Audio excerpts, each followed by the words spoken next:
All right, we're going to start You owe me the a sweater. November 19th Select Board meeting. We'll start with the Pledge of Allegiance. I pledge allegiance to the flag of the United States of America and to the republic for which it stands, one nation, under God, indivisible, with liberty and justice for all. Okie dokie. Let's start with manifests. I'll make a motion to approve the accounts payable manifest of November 19th, 2018, and the payroll manifest for November 20th, 2018. Second. All in favor? All right. Okay.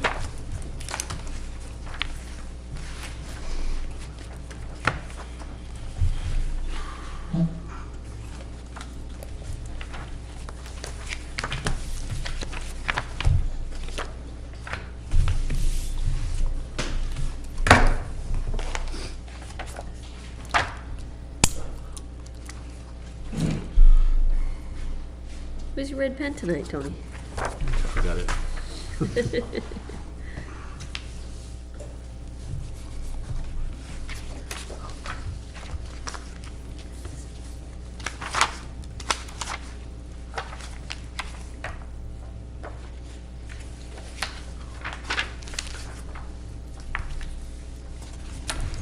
Don, you get these out of the printer?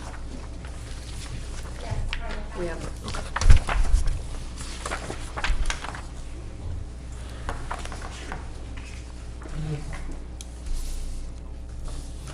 All right, we'll take minutes. Go ahead. Make a motion to approve the minutes from November 5th as amended. Second. Any discussion on that, you guys? All right, all in favor? Okay. We've got non-public minutes as well. Make a motion that we approve the October 22nd non-public minutes. And- Second?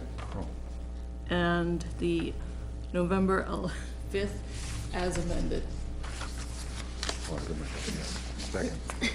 Second. All in favor? Okay, great. Boards and committees.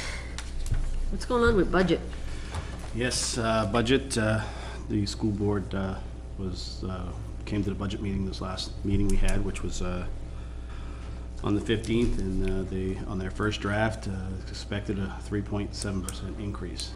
Some of that costs are, you know, some of the things we don't have control over, health benefits, all that kind of stuff. Workman's comp went up.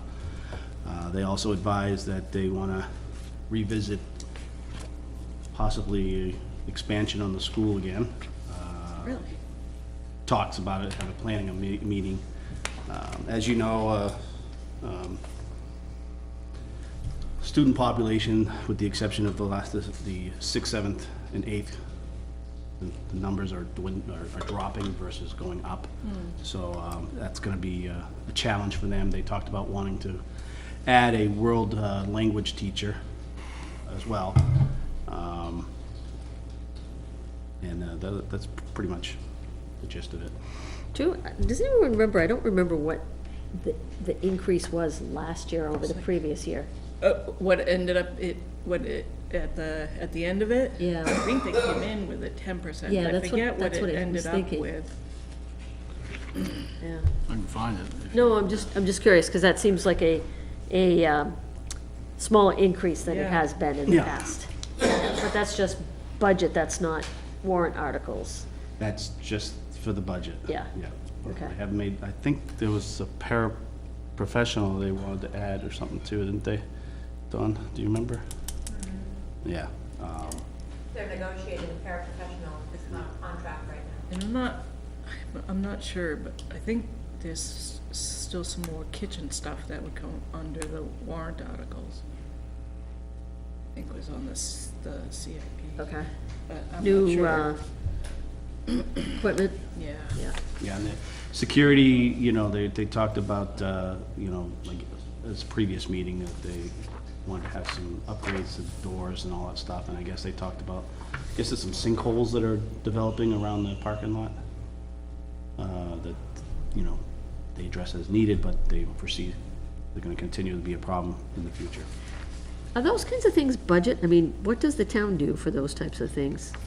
We've done little helpers here and there, because Yeah. we have the equipment and, Yeah. so I don't know exactly what they've done, but it's not unheard of for us to go over and, fill a hole or, Right. move wood chips around, or, Yeah. those are, These they don't sinkholes, take a lot out of us, it's, these sinkholes that you talk about, obviously, they're not large enough to swallow a car or anything like that. Yeah, It's just yeah. more like a dip, Yeah, a nuisance more than anything. Sure. yeah. Okay. I think there was some consideration of doing some paving in the backside of the school. Right. That's too big for us, we wouldn't get involved with that. In the backfield area? No, probably the. Just behind the back- drive that goes behind? The back circle Okay. behind, I think is what they had in mind, I don't know. Okay. Oh, because it's dirt, right? Yeah. No, okay. Okay. But that's not, we wouldn't get involved with that. Right. No. What's the date that we bring our first pass on the budget? 2 weeks from Thursday. 2 weeks from Thursday? Okay. And there's another meeting scheduled, I believe, on the 27th, another budget meeting. Okay. 29th, I'm sorry. So that's the 6th, Chris? Thank you. Sounds right, Okay. yeah. All right, CIP? There's nothing right now. Nothing? Okay. The master plan subcommittee, though, we had a good meeting going through the existing master plan, looking at what's been, what's been accomplished, what should, if it hasn't been accomplished, should it stay on? So we reviewed the community facilities, the transportation, and the natural resource chapters. And, our next meeting will be sometime in January. We decided with the holidays, Yeah. it would be challenging for folks, so. Yep. The master plan of what? The master plan subcommittee, Oh, the planning board master plan okay. committee. Planning? We just had a series of site plan reviews, didn't get into anything policy related. Okay. Okay. I think that's it for, what's the 300th? Oh, they're still going strong. Okay. Kinda, Selling hats and t-shirts and hot dogs? I don't know hot dogs right now, I don't think, but Are they planning anything for the parade? Yes, Yeah? Yep. we will be marching, hopefully get a few muskets. And we did very well at the recreation fair at the school. Oh, good. And it was a very nice turnout. There was a lot of vendors and it was very well attended. And from the 300th point of view, a lot of interest in it. People were pleased to hear what we're doing. So was it just an informational event for you, or did you sell We stuff? sold T-shirts and hats. How much money did you make? Oh, well, at least, I don't have the official, but at least we probably sold $100 worth of stuff that day. Okay, T-shirts and hats. Okay. Hats are $20, T-shirts are $10. okay. All right. Cool. All right, Chris, your report? All right, well, we've broken in our plow operations, obviously, seem to go pretty well, Ben lived through it. Looks like we're faced with another one tonight, maybe. They were, I heard today that they really felt the impact of that new truck, having a second smaller truck in the fleet really helped them cover a lot more ground faster than they would have otherwise. They're able to, with trucks like that, they're able to do things like intersections and cul-de-sacs more efficiently and let the big trucks just run. So that jumped right out at them in a relatively minor storm. Have a huge impact on the larger storms. Yeah. Good, awesome. Although apparently my memo on not having anything until New Year's was not received. We were supposed to have a dry winter, but I'm sorry, Chris, but the board didn't approve that. that's right. That's my fault. This is too much, too soon.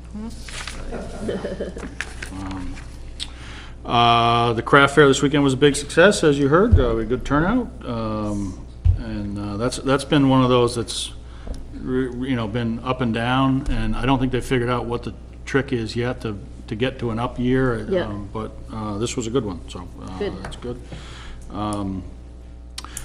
I think I heard some chatter about the parade, December 1st. I'm waiting for a sweater. I will buy you a sweater. So are you You can put riding that on in the the fire news. truck? Which one did I t-shirt? What time is the parade? Is it at 10? 10, I believe, yes. Okay. If you get together at 9 and you march it then. Okay. Yeah, if you're here by, well, parking would be the hard thing by 9:40 or so. So Yeah. I'd say get here at, Yeah. 9:15, 9:30, and By 2? by 2, yeah. You had a nice sweater last year. Oh, yes. You were there. You didn't have a nice sweater, but you were there. I still have my light up sweater. Mine lights up. Right. The trees or the reindeer or something on it. Right. I still think we should march wearing our colonial era outfits. That would be cool. If we had any. We need more candy this year. Okay. Oh, yeah, we ran out real Rules fast. say Yeah, Tyler said Can't there's throw rules, candy you around. can't throw the candy at the kids anymore. Well, you can You hand can it to hand them. it to them. Tyler, I wasn't throwing candy at them. Oh. I wasn't even- So on this, is do all you guys march in the parade? We do, Unfortunately, I've missed it the last couple of years. but she'll be there this year. That's cool. Yeah, we are right behind the Elephants. With shovels. Are No. townspeople allowed to throw snowballs at you? Apparently not. If it's a fundraiser.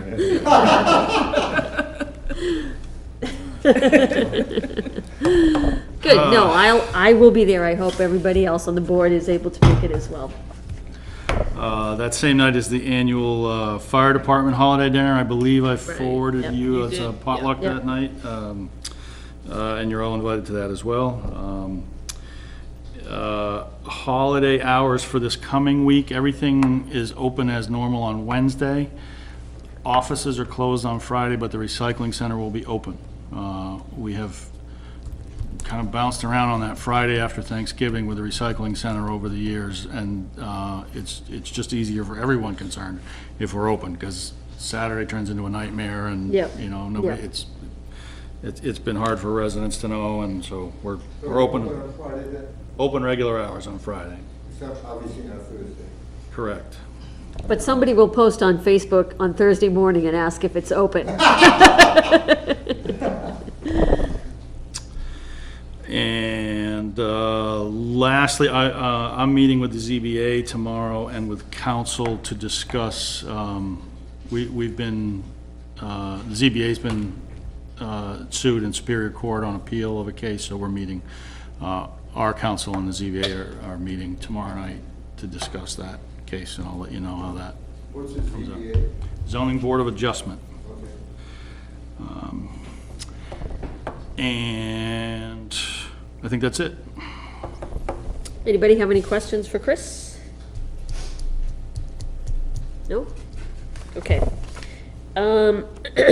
We have guests. I have mail and rate changes for you. Okay. I'll send those down. You've seen all those evals. Those are the correspondence changes. Sorry. We have guests tonight, but we notified people that we would be having a discussion with them at 7 PM. So we're going to wait till 7 for that. Election is the other. Oh, yeah, go ahead. Want to do that? Go ahead on that, yeah. So since we last met, we had, obviously, had an election, had a very strong turnout, and by all accounts, it went pretty well, but I think you were all here, you got a sense that that is about the maximum that this facility can handle. And particularly in the parking lots, but also the, at peak times, the number of people in the hallway. Move 'em. Trying to, it's been, I know it's been worse at times in the past, and the escape routes just aren't that good in that hallway for that many people. So I think it was a good day, and we managed those peaks okay. It was tough from a parking point of view. We had people that had to walk quite a ways to vote. I think we could have, staff could have done a better job of clearing out some of the all-day parkers and parking in more remote spaces, and that was part of the problem that day, was we could have done a better job of that. But, looking ahead, I'm going to suggest that you ask the school to hold the presidential primary in 2020 up there. I think we all know that's going to be a big day voting-wise already. We did the general in 2016 at the school, and I think it went really well. It was just really smooth from a voter point of view. The presidential primary in 2020 is probably going to happen in January or February, but we don't know exactly when, and we won't Right. until pretty late. There's often games being played nationally about that, and we may have as little as like 6 weeks' notice or something crazy like that of when the primary is going to be. And I know that can, losing a day is a pain in the neck for the school. Losing a day when you don't know when you're going to lose the day is even more challenging. But I think we need to try and make that happen, because this building will not handle 10% more than we had Yep. 2 weeks ago. Especially when there's snow on the ground, the parking lots get smaller that time of year. The walking gets harder. 152 is smaller because the snowbanks are there. You just can't walk around on 152 that time of year. It doesn't make any sense. So it's not nothing to ask the school to figure out a way to do that. I had a quick conversation with the superintendent about it, and he said we can figure it out, but I think the request ought to come from you to the school board, because they're the ones that are going to make that decision, and they're in the process. The reason I bring that up now is because that falls in the 1920 school year, and they're working on that calendar right now. Right. So now's the time to get in and Yep. plug that. And how they work that out, if they use a snow day or a teacher's workshop day or what, I don't know. I don't know how they do that, but I think we should probably make that request. So if you want to go ahead and send them a letter, I mean, everybody agrees with that, right? Yep. Okay. Yeah. If you want to go ahead and send them a letter, and you can certainly offer, I'll be happy to go and talk with them. Okay, yeah, I didn't put that's that fine. in You in can- a letter for you, but I will, and, yeah. Yeah. Okay, Yeah, I'll be happy to go and talk with them. okay. Okay. All right, we can start on the budget. We'll have about 10 minutes. So you want to start walking us through it, Chris? Yep, so what you have is obviously a very drafty first draft. This is essentially a compilation of all of the requests from the various departments. I haven't weighed in on a lot of them. A lot of the departments, I built those sections, but in other cases, this is the department heads or the various elected officials plugging in their requests. And I think what would be most helpful for me tonight is just to get your general guidance on where you want to go with this, give you a run-through of the big changes and the more optional items. We have some things that are more controllable than others, so if you're comfortable with that approach tonight, we can just start plodding through it, and then I'll take your feedback over the next couple weeks and get something a little sharper before we go to the budget committee with a first draft in 2.5 weeks. Everybody good with that? Okay. Okay, so we'll just go top to bottom. We can start at the very last thing, which I know is what everybody is really concerned with.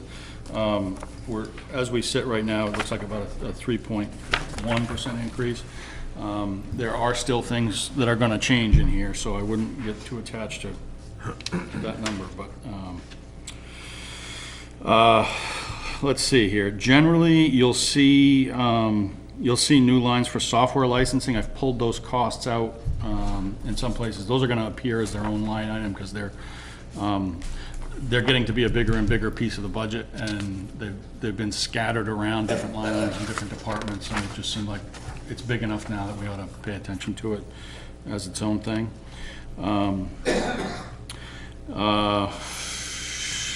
And so from the top, I'd like to add Office 365 software licensing, which we've hinted at for some time.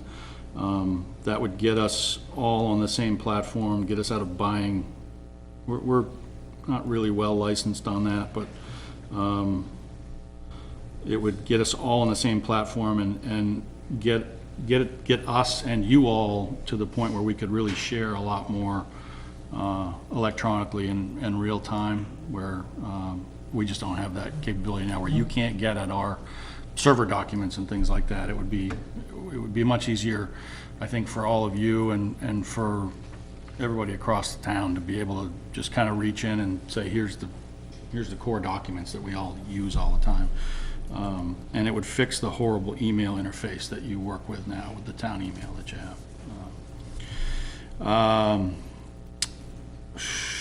We've got one PC to replace that's, I think, 9 years old or so.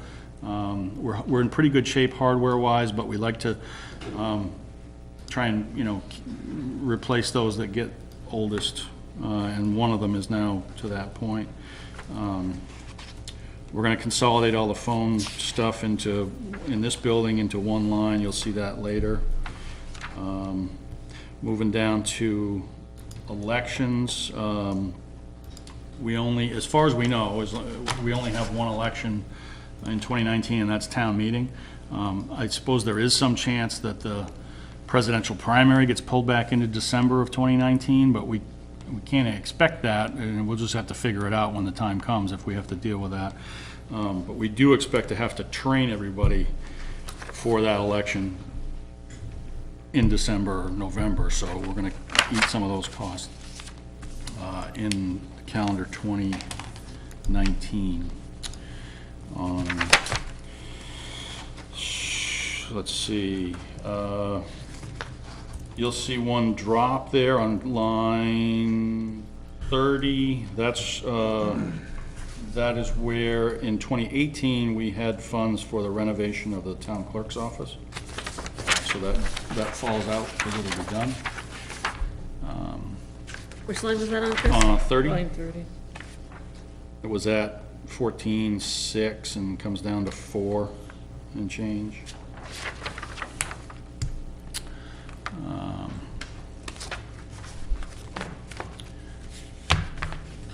Keep rolling on to the next page.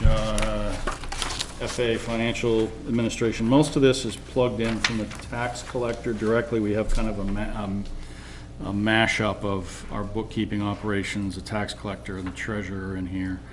In 2018, we had a periodic, every, I think, 3 years, we do a special audit of our long-term retired personnel liabilities. We did that in 2018. Don't have to do it again in 2019. And we did a little bit better on the cost of a new auditor than we budgeted for, so we're saving a little bit there. Further down in assessing, we've got a position going away there, which is big dollars. And we're gonna be okay because we're picking that up in contracting. Yeah, the contractors picked up most of that work. Yeah. Dawn's picked up a good chunk of it. The contractor's picking up the rest of it. We're just getting more out of the contractor for what we'd already paid. Is the bulk of that savings. We're in the last year of the mapping contract there. I don't know what the future holds for that, but this is our last year coming up. That's line 79. That was contracted to ratchet up a little each year. We may want to look at that in the future. How often do we do that usually? That was a 3-year contract. We're constantly updating. Right. We have to do it every year. That was a big, wasn't that a big, like, getting kind of up to speed? There was a bit of a curve there at the beginning. Yeah. There are other vendors out there. I think we'll probably shop that around next year. Just, it's not big money, but we might be able to do a little better, get better service for the same price. Legal, that's line 82. We're getting clobbered this year on a host of fronts, so I thought we were out of the woods. What's hitting us this year are some of the things around the Route 4 property that you've been working on. Right. And appeals. We spent a lot on a tax appeal case. We've got another one open right now, and now we have the ZBA case, so perhaps a little optimistic for budgeting this year. Yeah, right. So unfortunately, so much of that is reactive that we don't know what to expect there. And the biggest item in the budget, as always, is health insurance. We've had a number of changes that are driving this year's number and will carry forward.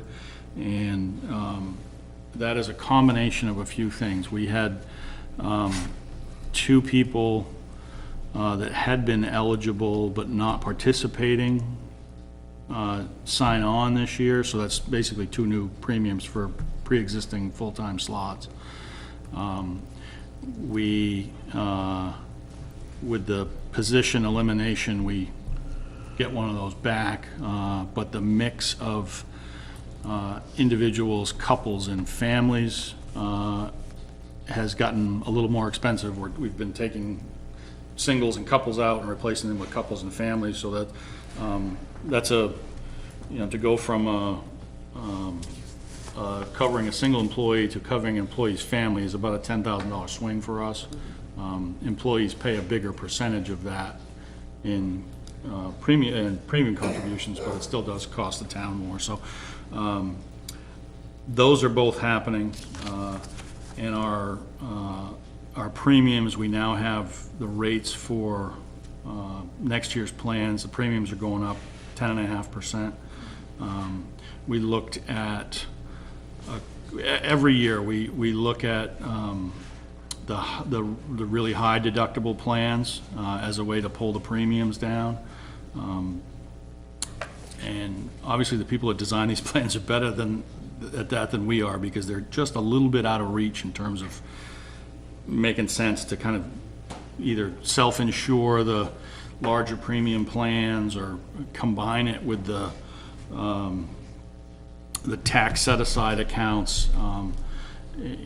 Over 10 or 20 years, we might, probably not even that long, over 5 to 10 years, we might save some money, but the risk up front in the early years was really tough.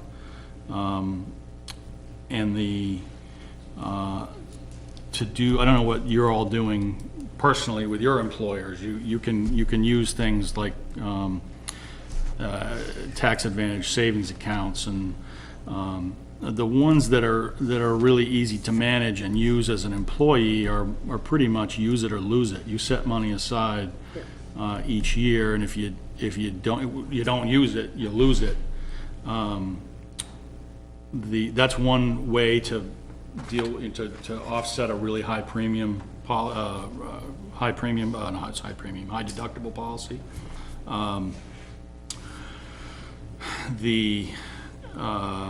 The ones that aren't use it or lose it, what are those called? Flexible savings accounts.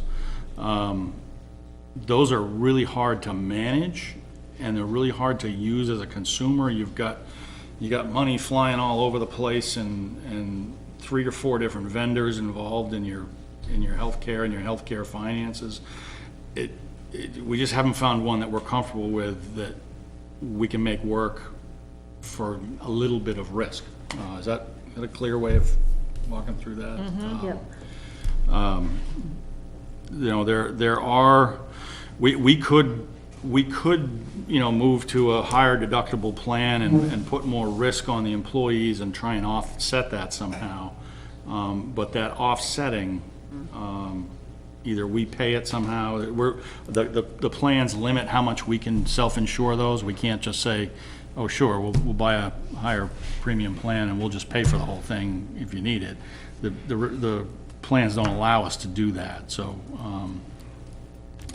we keep looking for ways to break through that, but we just haven't found the right mix of tax advantage plans and insurance plans that we think is worth the chaos that it'll, because it would be pretty chaotic for our employees to figure that out. And quite honestly, the other wild card that we really don't think, I don't really have a good sense of is what good is a tax advantaged account when we've got a new tax law.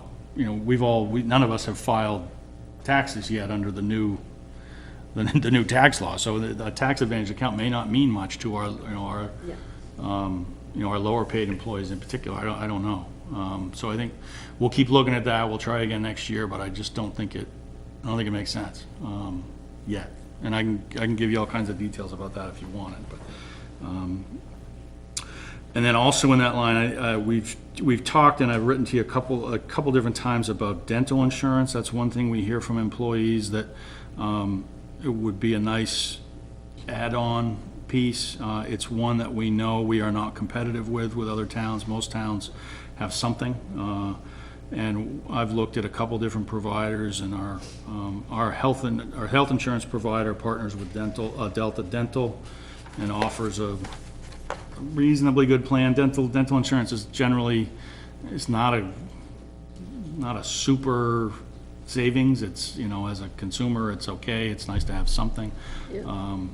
So I've put in adding that coverage for all of our health insurance eligible people, to add that to bring us in kind of in line with what everybody else is doing.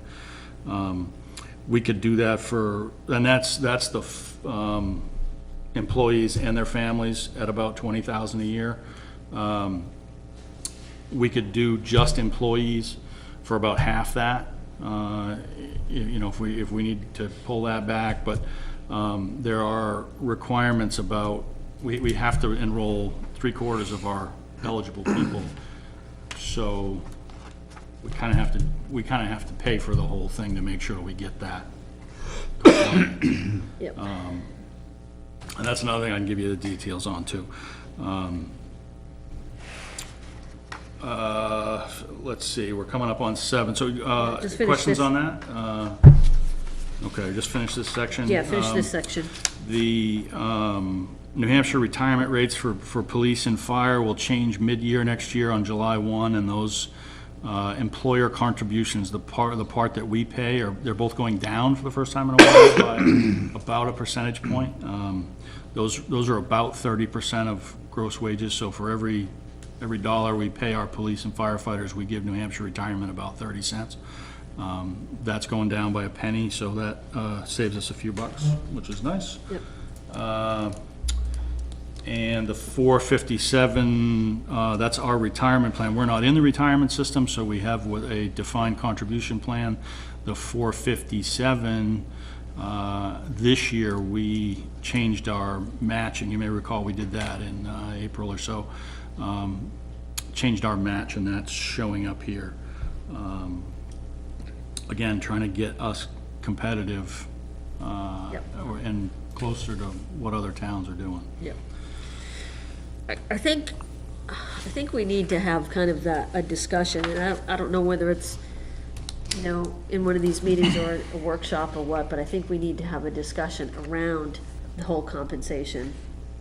The combination of the salary, the insurances, and the benefits, just to kind of think through it versus, not just as line items, but as the whole picture. I mean, do you guys think that would be helpful? Yeah, I think so. Yeah. I think the study that we got a copy of, I think is Yeah. is helpful as well. Yeah. I think Yeah. I think that would be helpful. The other thing I'd kind of like to have too is just, kind of a holistic conversation about technology. And that's probably not as big of a discussion, but just, it's kind of hard when stuff is split out across the line items. So I'd like to just kind of have that whole holistic view. And that can easily be done in one of these conversations. All right, so we'll pause on the budget.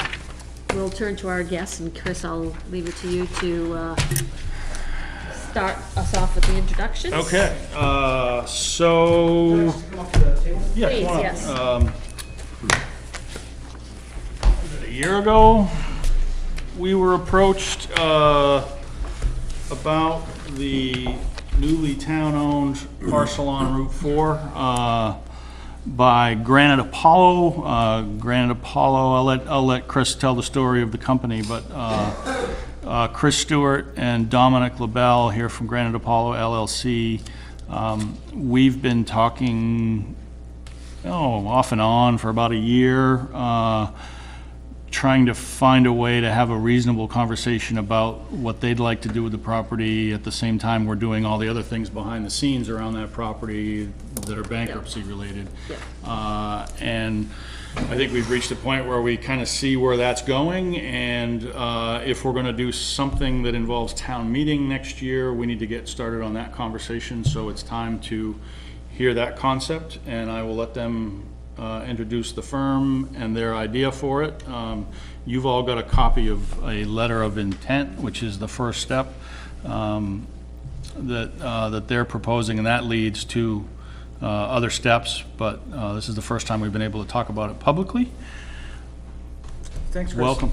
Thank you very much, Madam Chair, board members. My name, for the record, is Chris Stewart, S-T-E-W-A-R-T. I live in Manchester, New Hampshire with my wife and 3 kids. I am not from Manchester. I'm originally from southern Vermont. Please don't hold that against me. And this is Dominic LaBelle, who is actually from Nashua and is joining me here tonight. We are Granite Apollo. I have been working in clean energy development since about 2014 on large-scale solar and wind projects. About a year ago, I founded Granite Apollo with a couple other business people in New Hampshire, and we decided that the time was right to do large-scale solar projects in New Hampshire and New England. And I've spent the last year or so pulling together projects all over the state and all over New England. And as Chris said, I reached out to him in the town of Nottingham because the property that you guys have on Route 4 we believe would make a very nice large-scale solar project location. And as Chris said, we've been talking for about a year, and we are very pleased to be here tonight with what we hope will be the first of several conversations about partnering with the town and developing a large solar project that we can all be proud about and will last for a very long time. And I'll let Dom introduce himself and then turn it over to questions and whatever you folks would like to talk about. Yeah, just briefly, again, that's Dominic LaBelle, L-E-B-E-L. I am from Nashua, New Hampshire, born and raised, live there now, went to Plymouth State. I've never lived outside of New Hampshire. That being said, we're here tonight to talk about the 168 acres, 3 total parcels, and what we would like to do with that project in order to develop a solar project on the site. Okay, so rather than us starting with questions, I think you guys need to kind of walk us through, you know, what you're thinking and some of the key aspects of this, and then we'll chime in with questions. Absolutely. Dom, why don't you talk about the site a little bit and why we think it makes it such a good solar project? So this is, as you guys know, 168 acres of town-owned land. In the past, we've found that partnerships with municipalities and towns has actually been really helpful for getting these projects up off the ground and moving forward, especially with the leasing of town land, such as this is. In the end, the town gets to keep the piece of land after either the 25 or 40 years of the lease.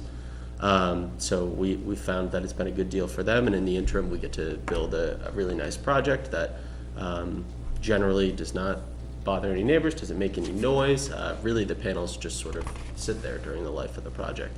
That being said, on this particular piece of land here, sort of what you have on that drawing, the strange sort of multicolored shapes are delineated wetlands from the National Wetland Inventory. That's the base map we were using here.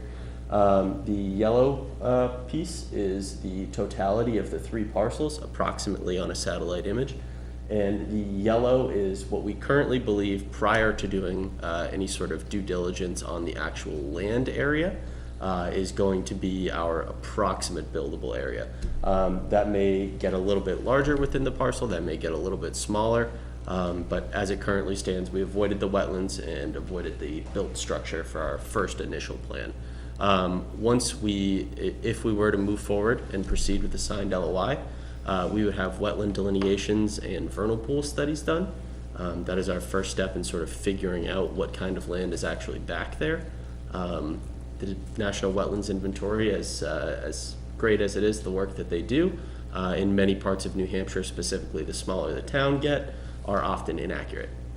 Those maps can be a little off from where the actual wet area is, so we want to figure out what's back there before we come up with any sort of actual panel plans.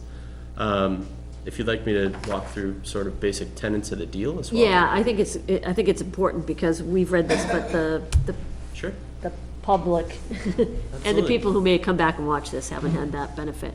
Absolutely. Do you want to? Well, you go ahead. Sure.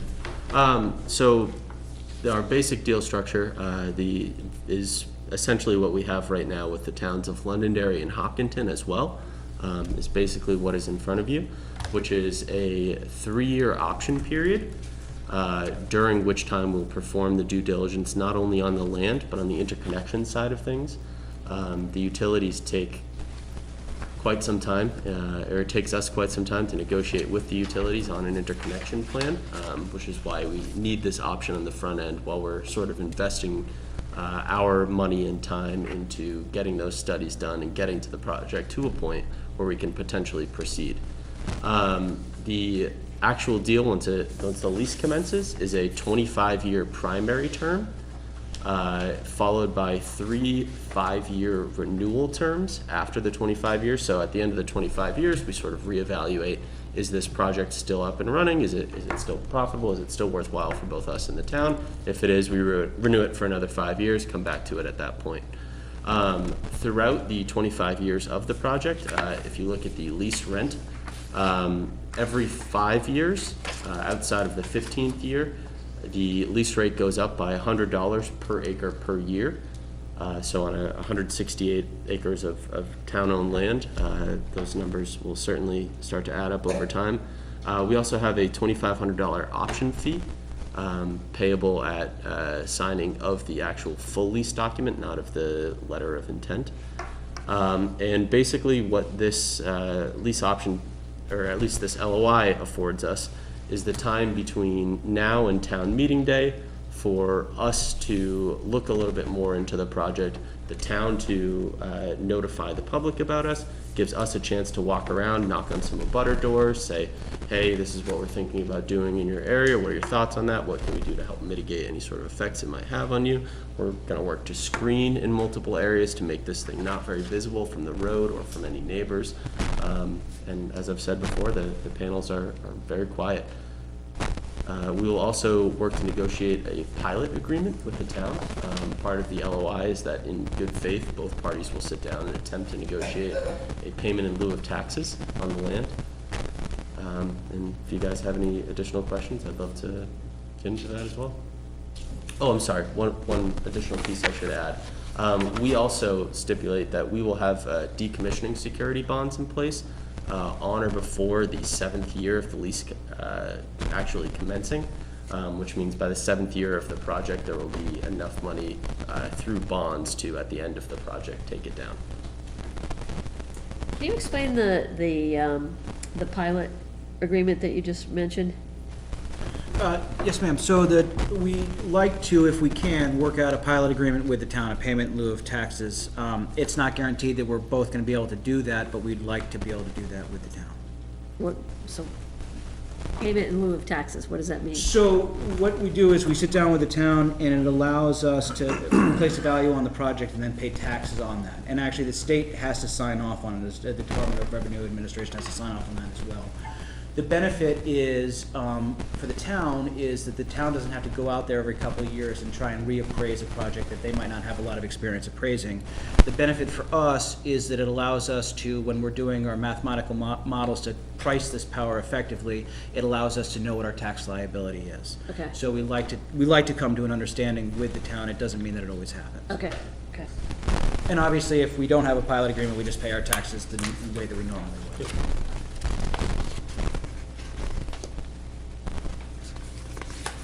That's something that's there are certain types of projects that are eligible for that in state law, and this is one of them. You can't do that with anything. It's certain things in state law, certain types of facilities.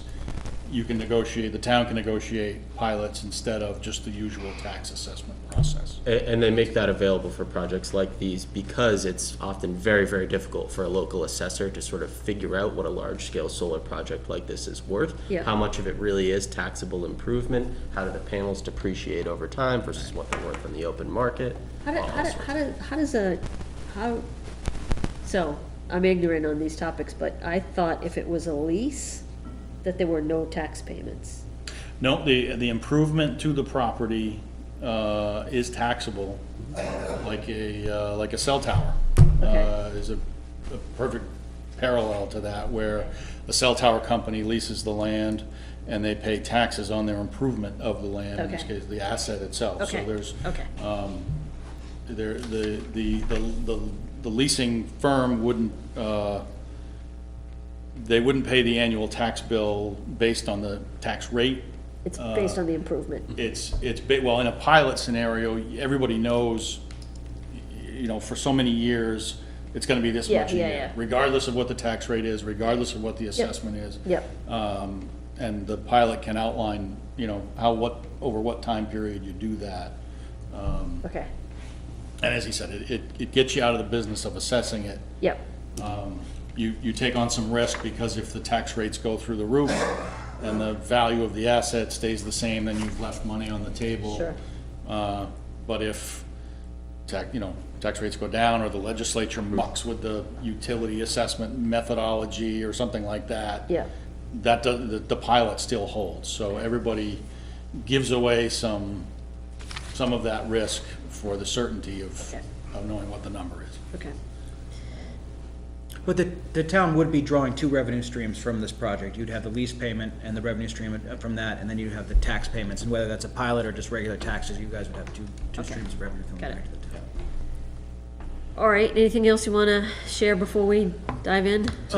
Mention what you're doing in other towns and how it compares, and maybe just a hint at what those financials look like, just to put it to scale. So as Dom mentioned, we're working with a bunch of other towns in New Hampshire. The ones that are public right now are Londonderry and then Hopkinton-Webster. The deals look very similar to the deal that you have in front of you. From a size standpoint, Londonderry would be about half the size of this project, and from a size standpoint, the Hopkinton project would be about the same size as this. We're doing a landfill in Hopkinton, and we're doing a Superfund site in Londonderry.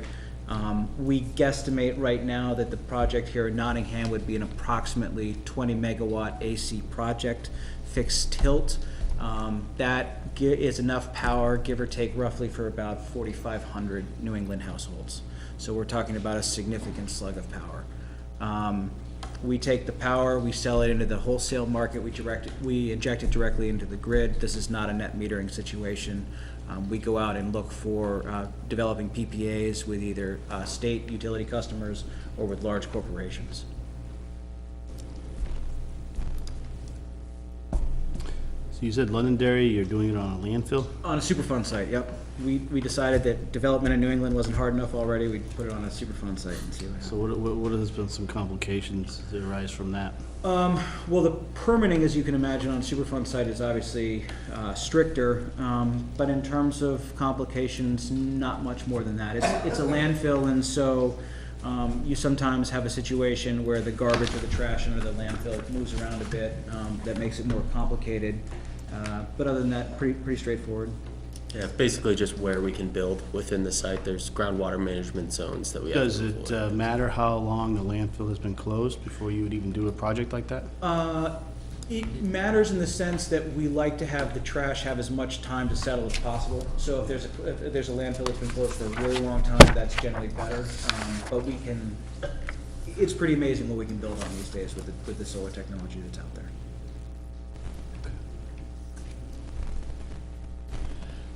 The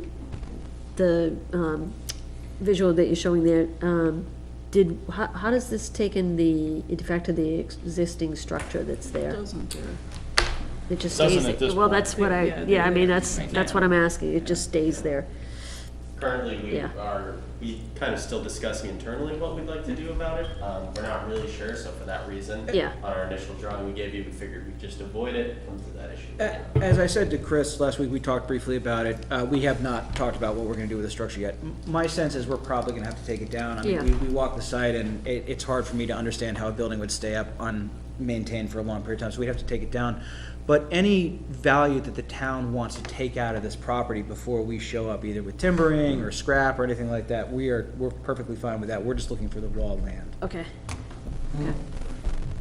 And generally, you're gonna fill whatever land you can. Yes.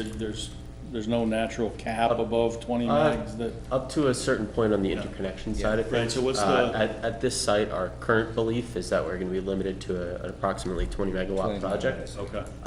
So for that reason, we would cover essentially enough land to build out a project to that size. For reference, in terms of acres per megawatt, it can be anywhere from 3 to 8, depending on the quality of the land and whether or not you're asking a financier or the developer. Developers, obviously, we want to be more aggressive. Financiers, they want us to be more conservative.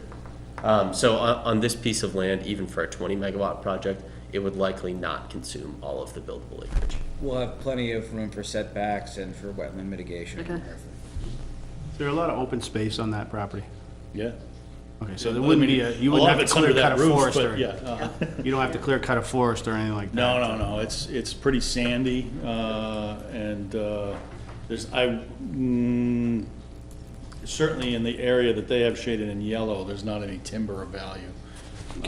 And the rest of it would be hard to get at and wet, back there, we probably Probably wouldn't. some back near the wetlands in the Barrington. I Yeah. think it's Right along that. wooded there, Yeah, but, but we may not wanna to do that anyway, but, we Yeah. can certainly consider it. yeah. Okay. Can you put the, just trying to give everyone a sense of the tax impact, so to speak. Yep. Absent a pilot, what does a 20 megawatt power plant get assessed at these days?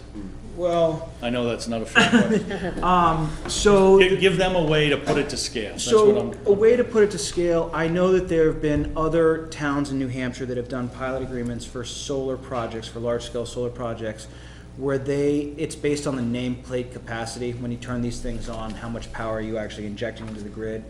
And the other towns that have done pilot agreements, they're somewhere in the neighborhood of between $6,000 and $8,000 per megawatt per year. So on a 20 megawatt project, you're in $100,000 plus at just the tax revenue. As we talked about before, the pilot being based on the actual improvements on the property. Right. That's why we go off the per megawatt is a fairly fair way of doing that, because it basically assesses how much value is the project giving off. What's, what falls under the category of improvements?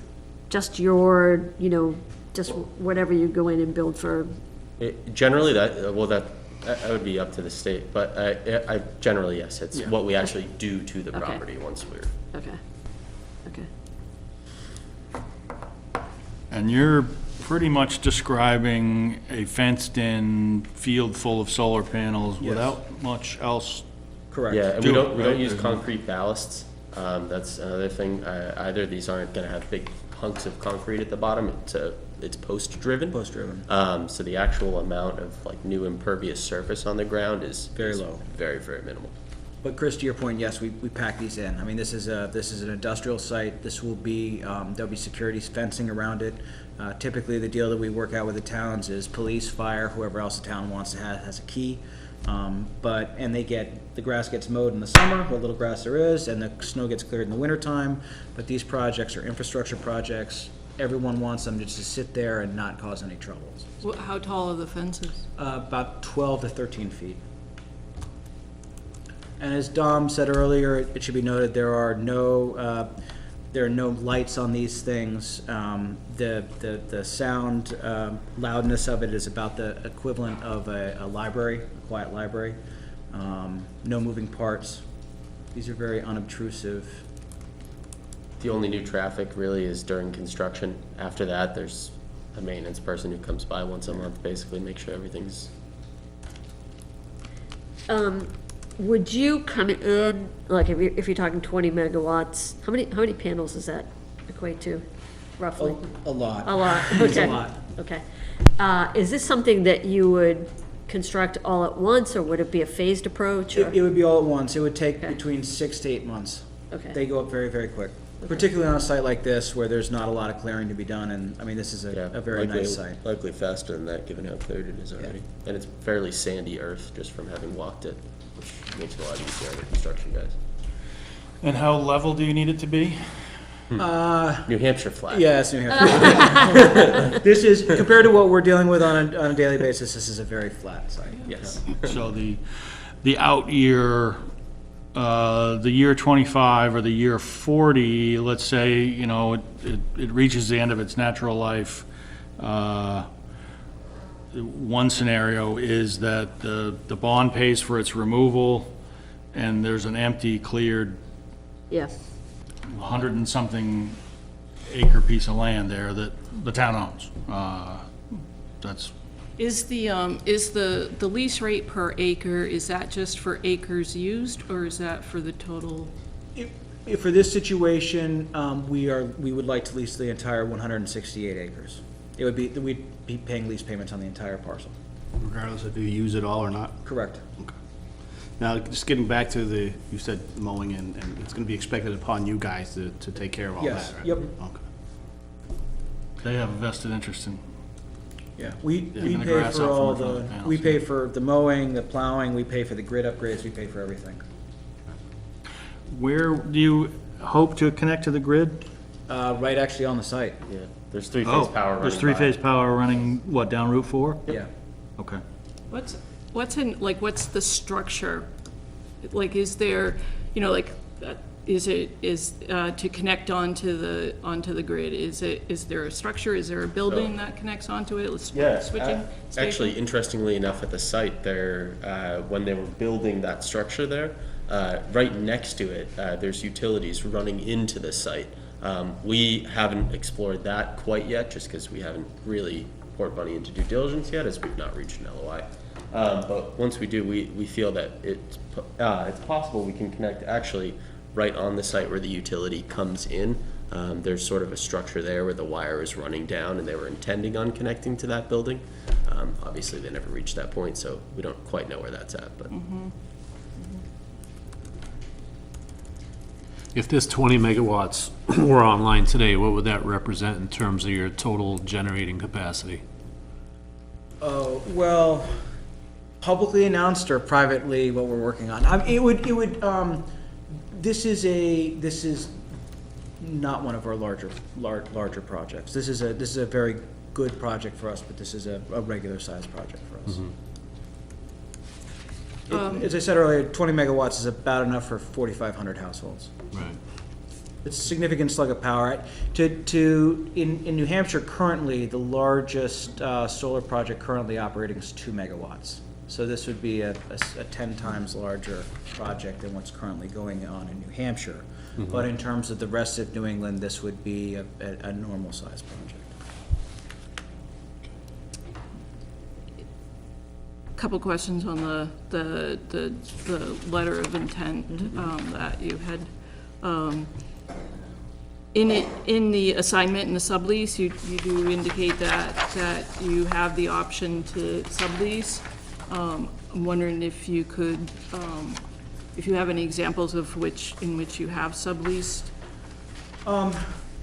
So we are early stage solar developers, and so what that means is we go in and we meet with the town, we find the sites, we start the interconnect process, we start the permitting process. As we get closer to being shovel ready for a project, we will bring in a owner operator to partner with us to actually construct these projects, and that's what the language in the letter of intent that you reference is all about. And obviously, as we're fond of telling the landowners, any deal that the town makes now in the name of the project stays with the project the whole way. It doesn't get changed. Yeah, for every individual project we have, we create its own separate LLC, and the eventual full deal is made in the name of that LLC, so no matter who ends up being the owner-operator, whatever we agreed with with you guys on the first tee remains in place The throughout the deal life follows of the it. project. I don't know what you know of the history of this property. We know a little bit. But it's We've been heard pretty- contentious. Yeah, pretty public and pretty sensitive to the natural resources that are there. So, you know, without talking to the board and our attorneys, I think that it would be my recommendation, I'm just letting you know this, it would be my recommendation that we ensure that the tenant, or anyone leasing the property, has no rights to the water, the groundwater, or any minerals on the property, just to add an extra level of protection Absolutely. to the town and to what the town has worked really hard to protect. Yes, we definitely understand that, and we, without getting into it, understand the contentiousness of it, and absolutely, we have no interest in the water there at all. And on the wetland conversation, it should be said right out, we avoid all wetlands completely. Yeah.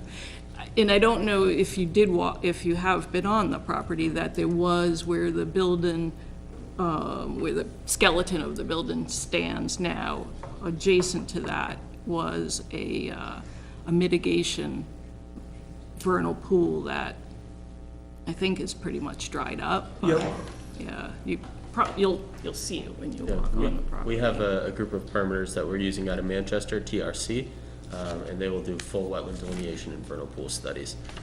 They also look into the deeds and titles on the property to make sure that there's no. Yeah, that should be Well, important. there's nowhere else. Just for the record, we are using TRC, and Nixon Peabody's doing our legal. Both out of Manchester. The other thing that kind of I just didn't see in the letter of intent, which I was a little bit surprised with, that we may want to consider, is that there's no language in here as far as waiver of liability of, you know, you and contractors and such. So I think that would be another suggestion that I would make, is that we have language in there. I mean, I'm sure you're insured and you use all insured contractors, but, you know, just to be sure that, you know, it kind of at this beginning stage, I think it would be in our best interest to have that also in the letter.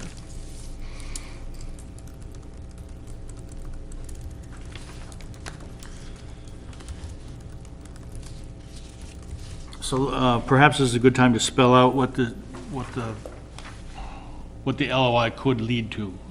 This is a pretty empty document in that either one of us can decide that this isn't for us and we can walk away. Really what we would commit to, I think it's 120 days of not marketing the property. Really what this sets up is a time period for us to negotiate a lease on the land that as a long-term lease of town property, you would need to get the approval of town meeting to enter into that. You need to get authority from them. I think we would envision that as a general, just like we did with the solar panels on the roof here. Yep. And at the fire station, we asked town meeting to give the Board of Selectmen the authority to enter into a lease for those properties for that purpose, and we would do the same thing if you wanted to in March. Ask town meeting to give you permission to enter into that lease. And so the LOI would carry us through that negotiating period, through town meeting, where we wouldn't be able to really do much else with the property other than work with Granite Apollo. And then assuming that if it did get approved at town meeting, you could then have the authority to enter into that lease. And that would start the 3-year clock for them to do their engineering and due diligence and all those things. So you obviously need to get the parameters of the lease pretty well worked out before you get to town meeting so that you can go to the voters and say, this is where we're headed. But I wouldn't envision, you know, a 200-page lease document going to town meeting. It's just you getting the approval to do that. So, and then that dark period starts, and there would be 3 years where we're doing nothing with the property. they're working on their side. We do have, at that point, we will still have really another year left on the prior owner's right to repurchase. So as we, After the end of the three? the 3-year clock will start as soon as you sign the lease. Right. That would presumably be March or April, something like that. Come March or April, we will have 1 year left on the 1 year, yeah. repurchase rights. What Chris has told me is that that really interferes with their ability to finance the project and make a lot of progress with it. So they probably won't do much for the first year either. I think you might cheat a little bit and get a little bit started, but that 3-year period would start next spring, and then they could start whenever they wanted to start using it after that. If their engineering was done before the 3 years were up, they could start construction before then. You might talk about what that process looks like and where the obstacles are and what are the best and worst case scenarios about that. On the option period, the obstacles? On that 3-year window that you're looking for. Happy to. So it's just like Chris said, these deals are obviously extremely complicated to put together. A lot of moving pieces. This is the very first step, is securing the land. After we have secured the land, we go out and we've got to work with not only the utilities on the interconnect and how we're going to plug these things in, but also going out and actually finding a buyer for this power, which we don't have yet.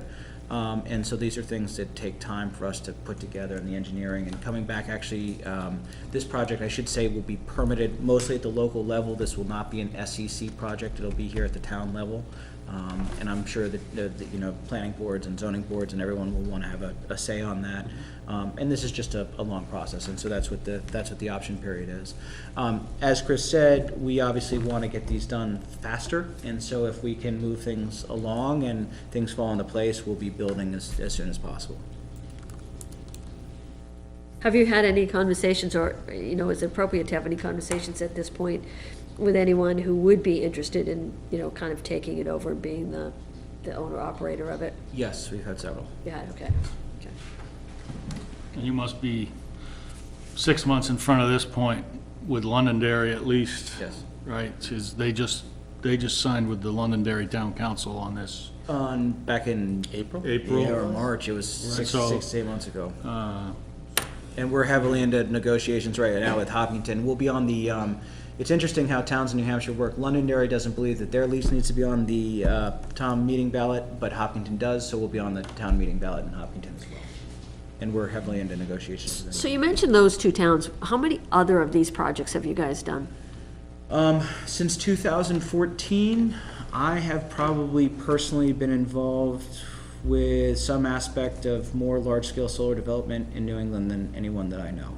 I've been involved in a lot of projects.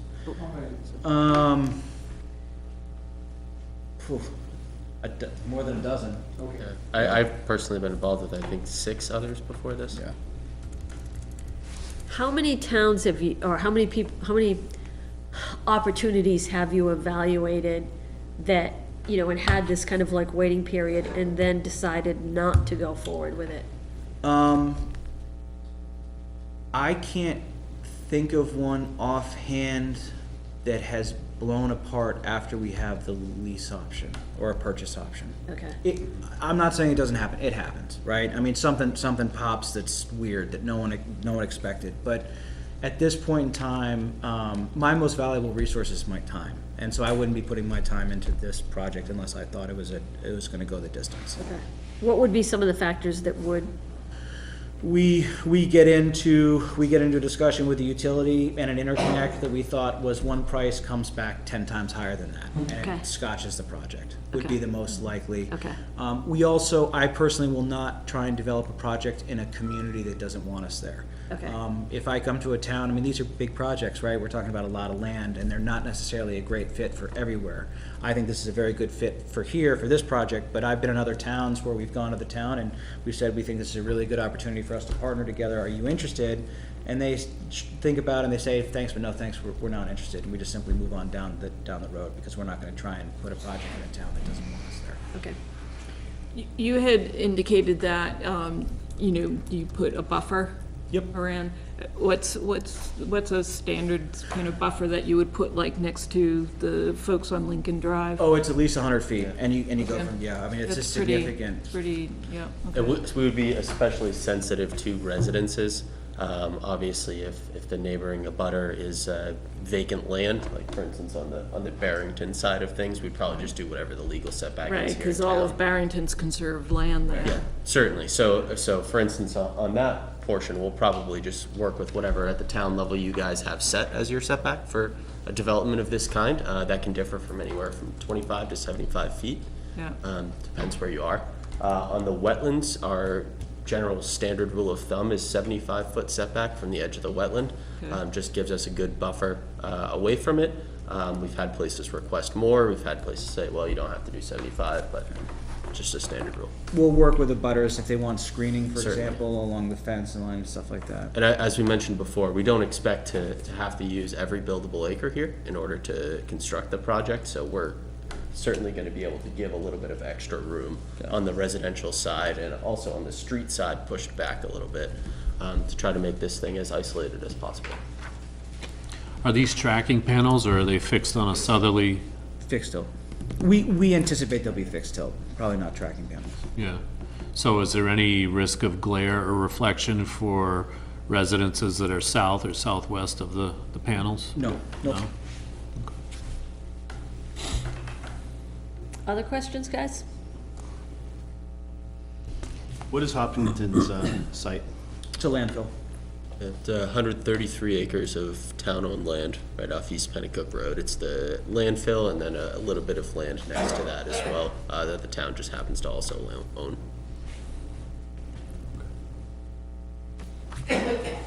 All right. So Chris, next steps for our board? I think you should digest this, and think about how you might like to, if you do want to, the LOI portion is pretty, it's pretty low risk. If you're, letter of intent.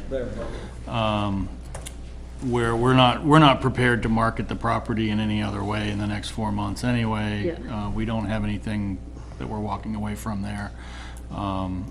We probably need that much time to get ready for town meeting if you decide that you want to go that far.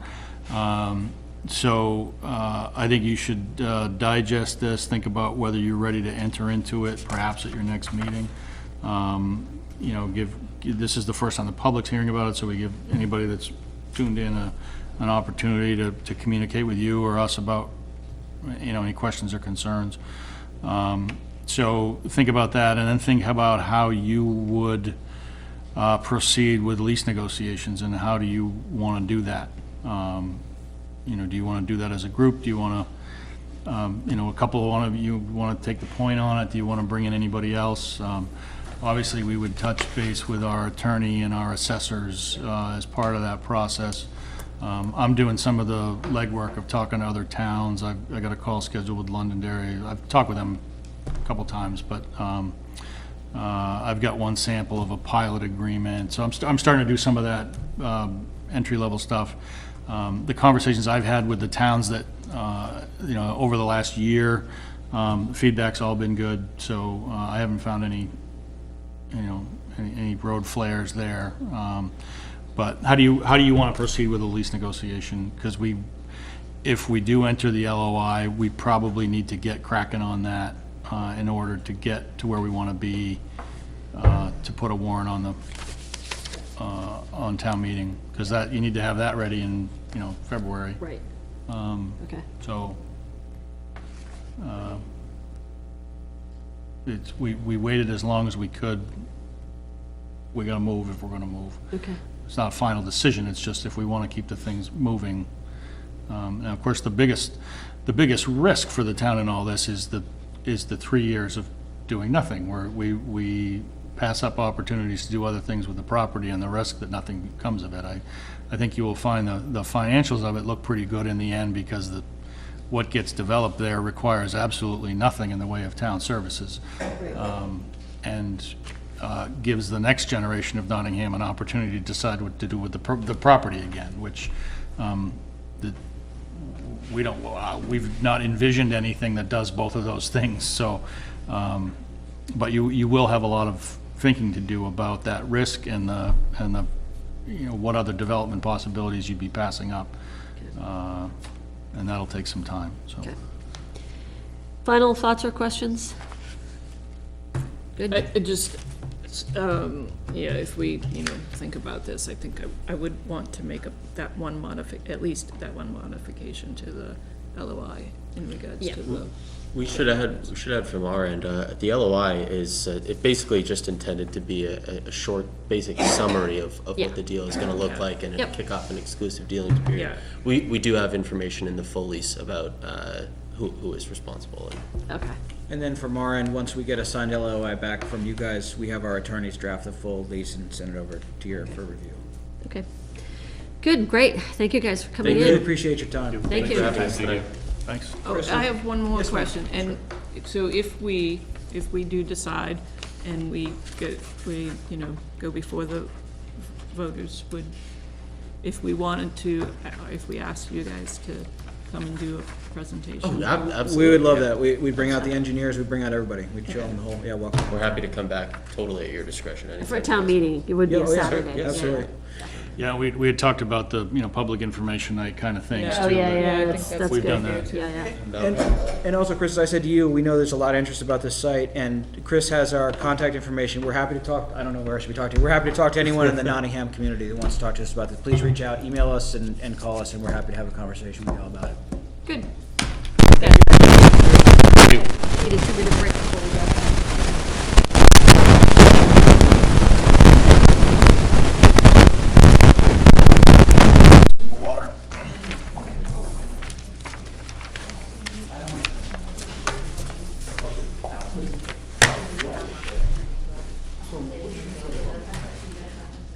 Question for you, technology. A desktop is probably cheaper than a monitor with a laptop and a docking station Yes. And you get more horsepower out of it. on the desktop. Yeah, you can put stronger processors in it that typically, run hotter. But you can equip it, desktops have bigger cooling fans and heat sinks. So, yeah, I don't typically recommend laptops for business use unless there is a requirement to travel. To travel, yeah. But here in town hall, Right.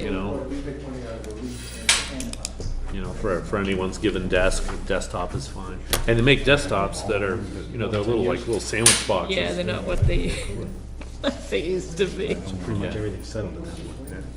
I know that's the old man.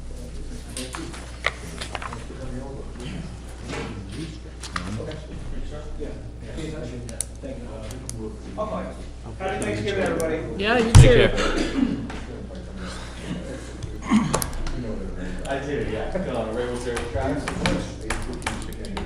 We lost our chair. They've been down Cape Cod. We adjourned for a 2-minute break. Thank you very much, everybody. Yeah, thank you, Thanks, Dominic. Dominic. Guys, will you just sign in for me before you go? Thank you very much. I got all that done, you don't need it.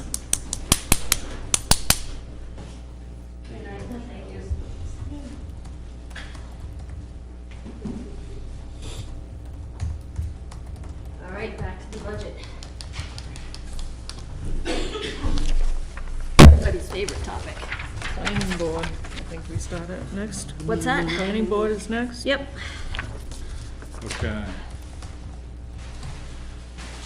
All right, I had to get a word in for more candy for you before I forgot.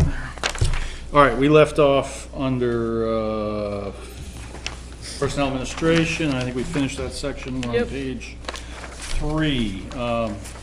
This section isn't pretty much entirely plugged in with one guess from me and last year's numbers. We've not heard from the planning board on that. I've had a couple conversations with the chairman.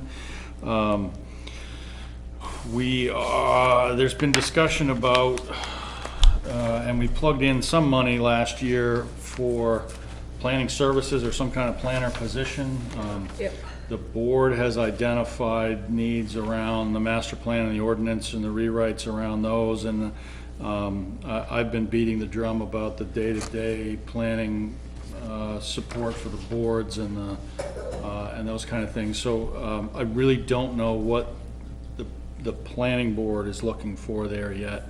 So I put something in there as a guess, and we kind of have to hear from them, I think, before we come back to you and say, this is what it would look like. I think it does need to be something structured and permanent, not a case-by-case kind of thing. Yeah, actually, the focus of the talk on it so far has been to use Stratford Regional on an ad hoc basis. On a case-by-case basis? Yeah. Yeah. But, you know, nothing's been decided, but that seems to be the way it's leaning. Yeah, I mean, we put money in anticipation of needing, you know, project-based support for, you know, a subdivision here or there. And I've been talking for a number of months about a need for something continuous, that, you know, somebody to help carry things from meeting to meeting with the boards and be a resource for them. That we just need a little bit more technical skill than I'm able to provide, frankly, in that regard. And I don't know what that looks like yet. So this is very much a plug-in number, but and you may have had conversations too offline about it, but we'll come back to that.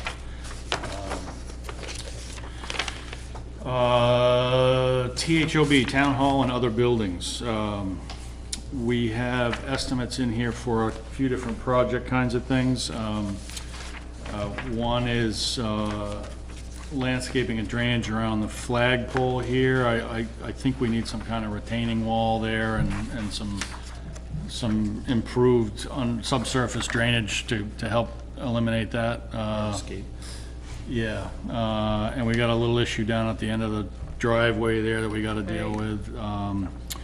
And so how we do that, I'm not exactly sure, but I wanted to put a placeholder in there for that. Someday I'd like to get to the point of paving that upper lot, but I don't think we're there yet. I think that needs to line up with the redoing of the full lot when that time comes. I think Yeah, we because should it's look at probably that. grading stuff and Yep. that needs to be done and everything, and some drainage. Yep, and it may be, may be a great place for us to try out pervious pavement, which we haven't done Yep. in town, Yep. where we're close to the river and all. We haven't done any of that with any of our other facilities or anywhere, but Right. that's gonna take a little bit more thinking down the road, but I think that needs to wait until, until we have to redo the main body of the lot here. Is the most cost-effective time to do that. And also on that line is $22,000 to remodel this kitchen here. We need to redo the cabinetry, replace the appliances. You look like you may have tried to get a drink of water out of that sink or something. Obviously, it's time. Yeah, Needs to seriously. explode. Yeah, seriously. We're envisioning something very similar to what's there. We need some kind of food service capability, but we might actually be able Proper to. sinks and stuff. Right, a legitimate commercial looking sink. Which you can get a lot of that stuff used pretty cheap too, so. Oh, yeah, there's, Get at the recycle center. People are always throwing away cabinets. No. yeah, that's why it looks the way it does now. Yeah. But, Now. I'm just kidding, by the way. Tony out there waiting for someone to bring in the sink. Oh, I'll take that. No, I mean, I think we want all the cabinets to match. they don't match. You paint them like people did in the 70s and it's all fine. Avocado. Avocado. Avocado, that No. burnt mustard color. Yeah. I think that kitchen in that area is just such a center of so much that goes on in the community that Yeah, it's big. it's, you know, frankly, I think it's kind of an embarrassment right now. Well, we'd like to correct that. On line 132, we've got a waste oil furnace. We have two. We have one at the recycling center and one at the highway garage.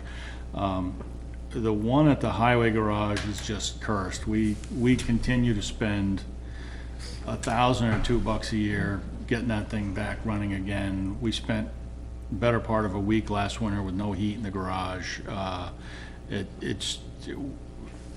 I'm just sick of dumping money into the thing. Waste oil furnaces are finicky things.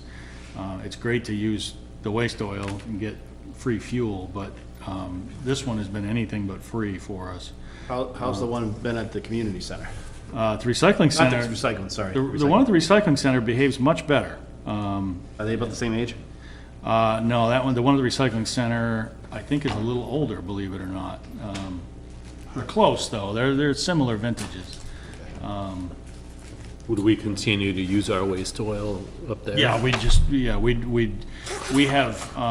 have a few folks that bring oil to the highway garage, waste oil to the highway garage, because they know, they've been doing it for years, and they know we use it there, and everything we generate, we burn there, but we would just truck what we generate up to the recycling center. Are we getting enough used oil to carry both these facilities through the winter?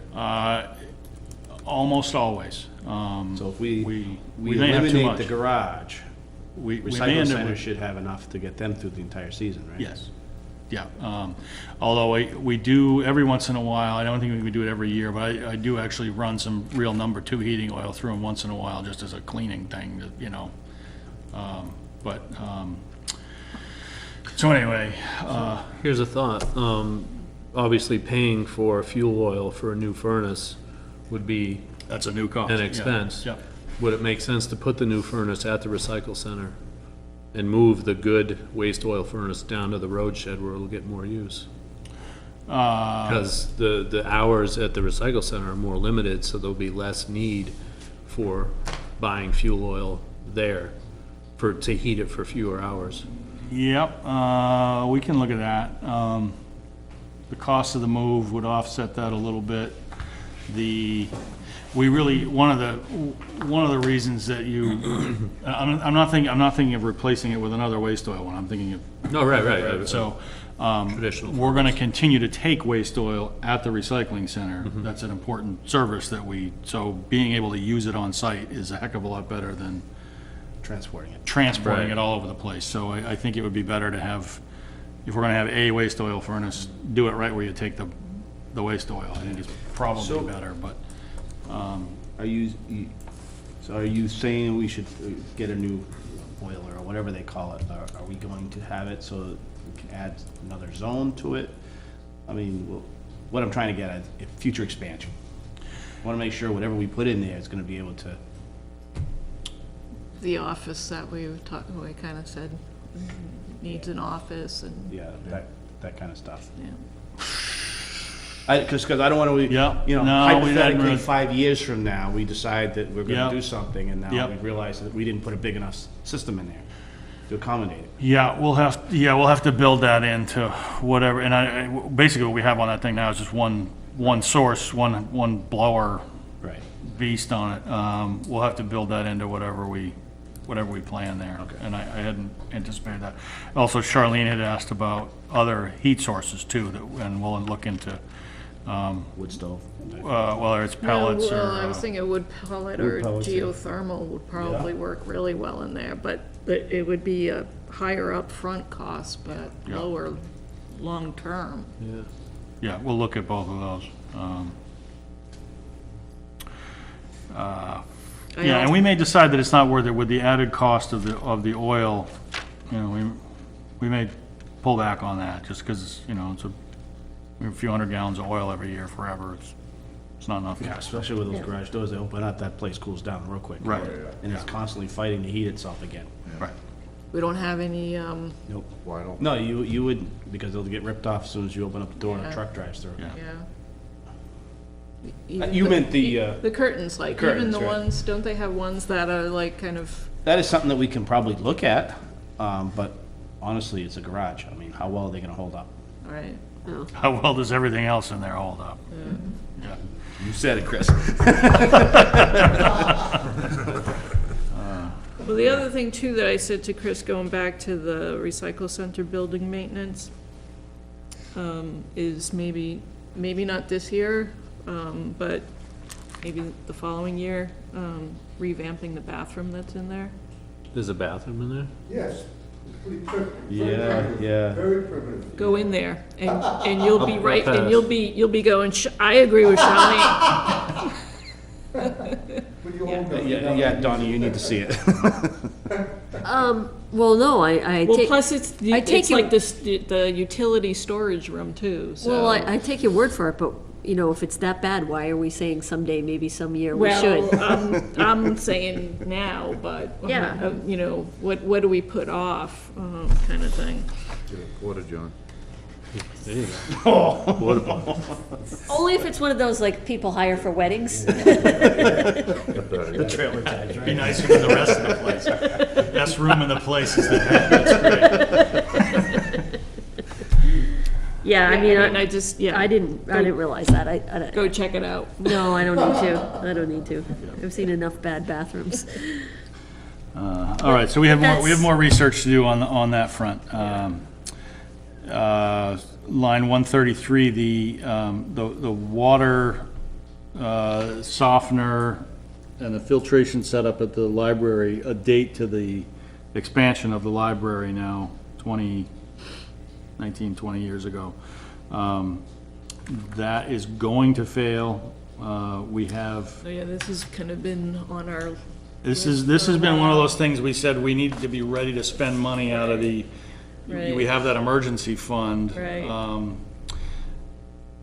It might be cheaper to, rather than do it on an emergency basis, to I'd say just plan for it. we know it's coming, let's just do it. The library director's shopped around with a few different folks on that and has come to this number of 4,600, so. So you're saying the system's 20 years old, the filtration system?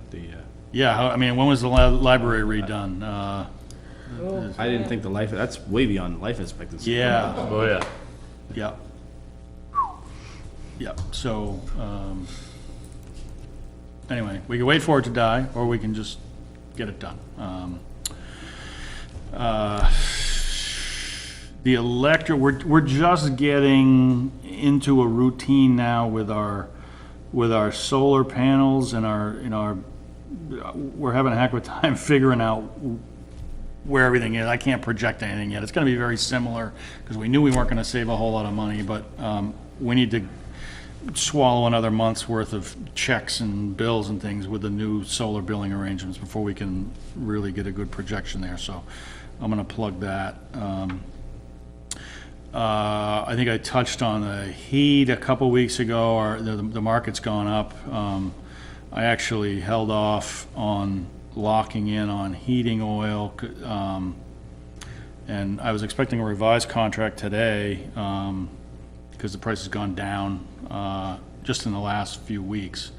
But we're gonna be somewhere in the neighborhood of up a third on the per gallon price of number 2 heating oil.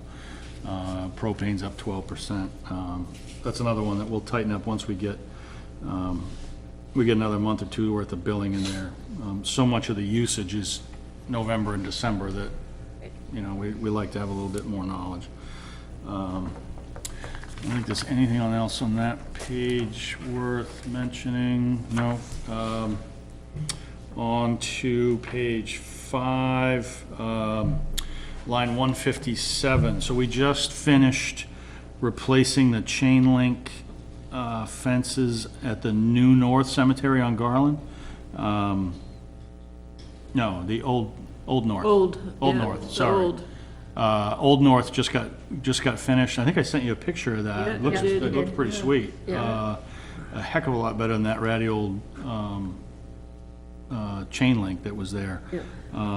The next thing that trustees want to tackle is New North, which is a little bit more expensive.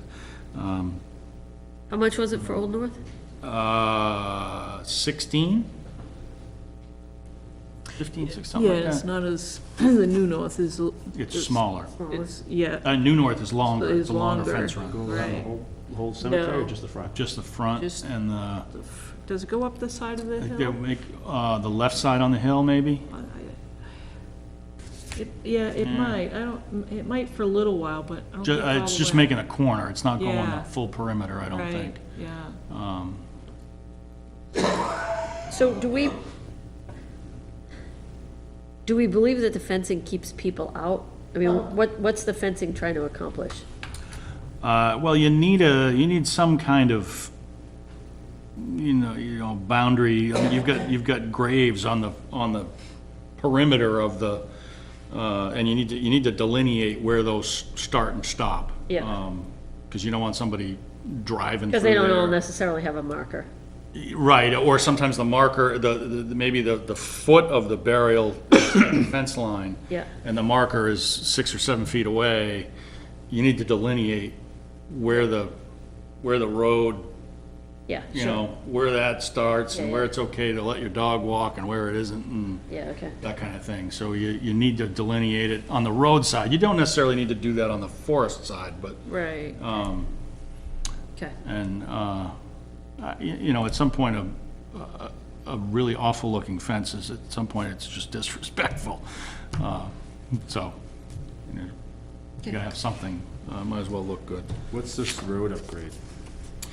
That, we've just been kind of plugging in there without really knowing how we're gonna accomplish the road stuff. That's the cemetery. South? South Cemetery needs more than we're able to do internally, and that's on the list of things that needs to get done.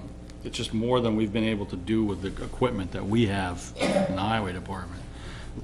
So that's still an out-year project.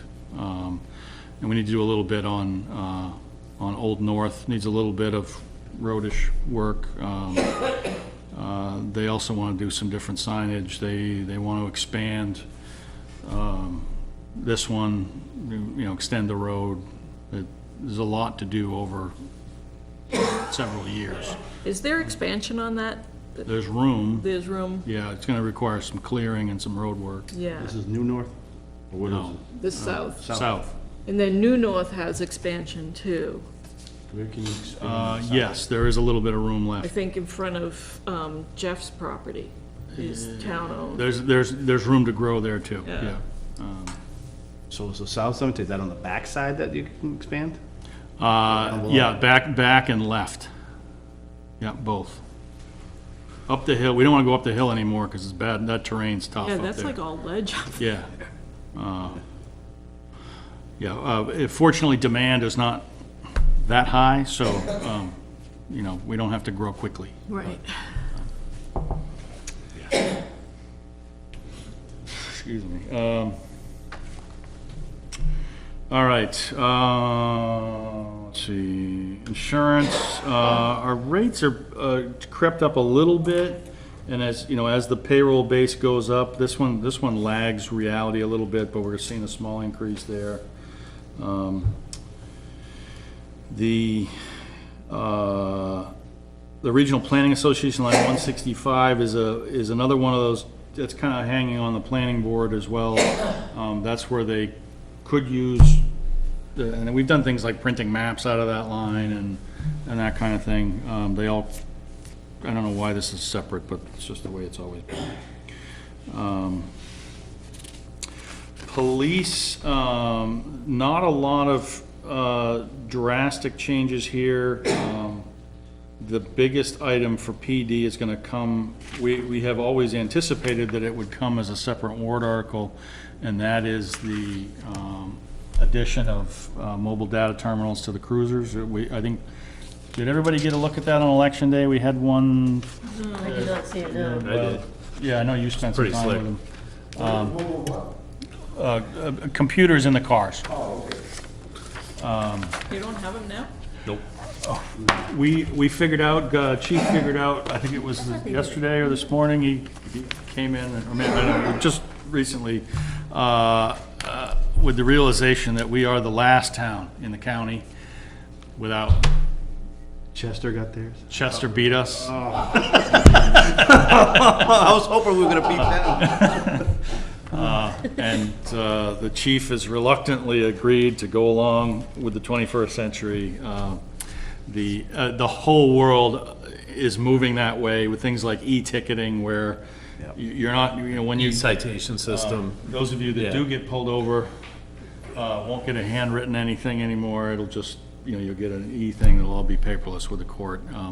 That's eventually gonna have to happen. We're gonna have to use all that stuff. Is there any grant money for those? There is, they are working on a grant application for that right now. It's gonna cover maybe a quarter of it, something like that. Every little bit. There's another option too, and Tony, you can probably put some insight on this as well. The military DMROs, when they're decommissioning, getting rid of equipment and stuff, that may be an avenue. They get it next to nothing.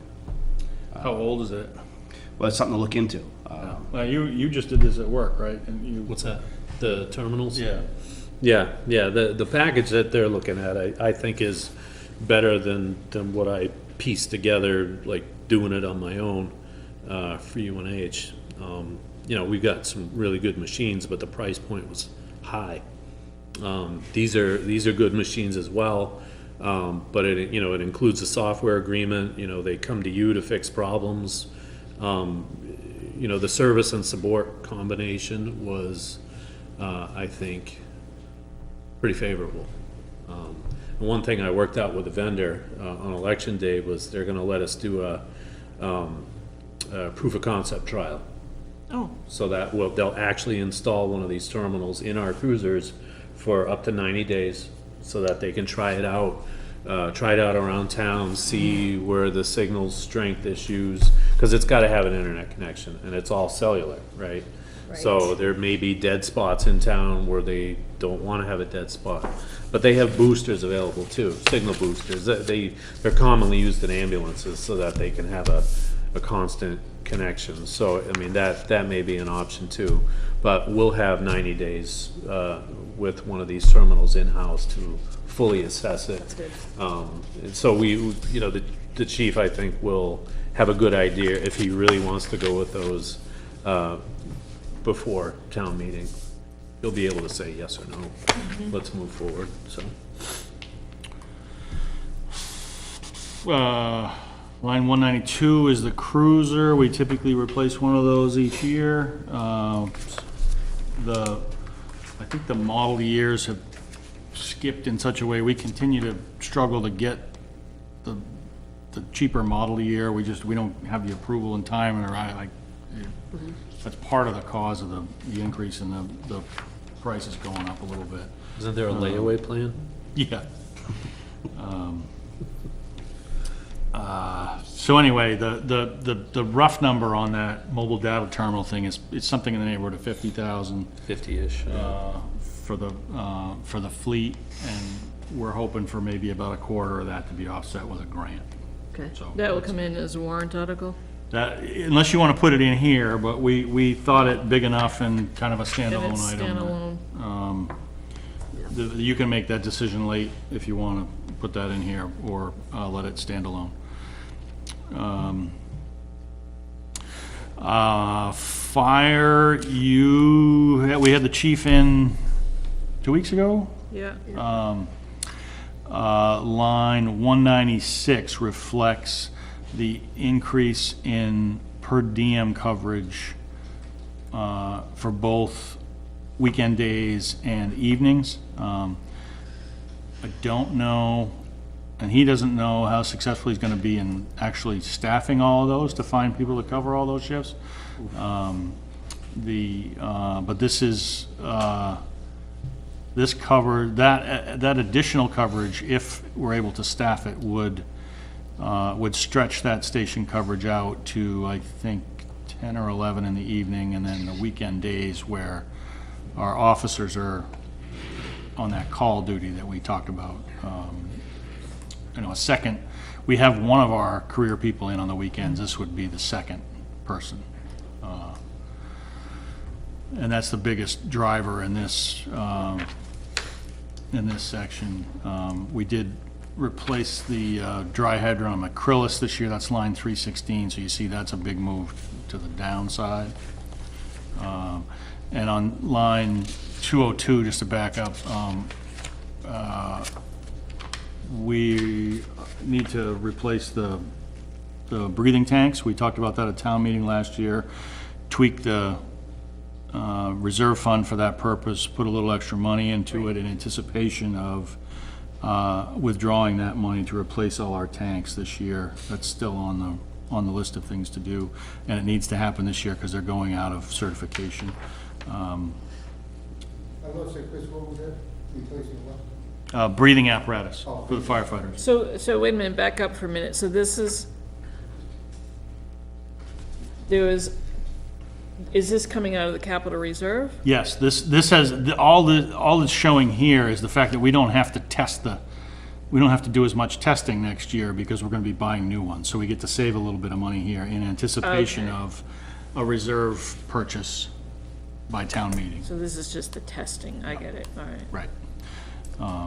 Yeah, that's 150,000, something like that out of reserves. And they're the lighter weight ones, Right.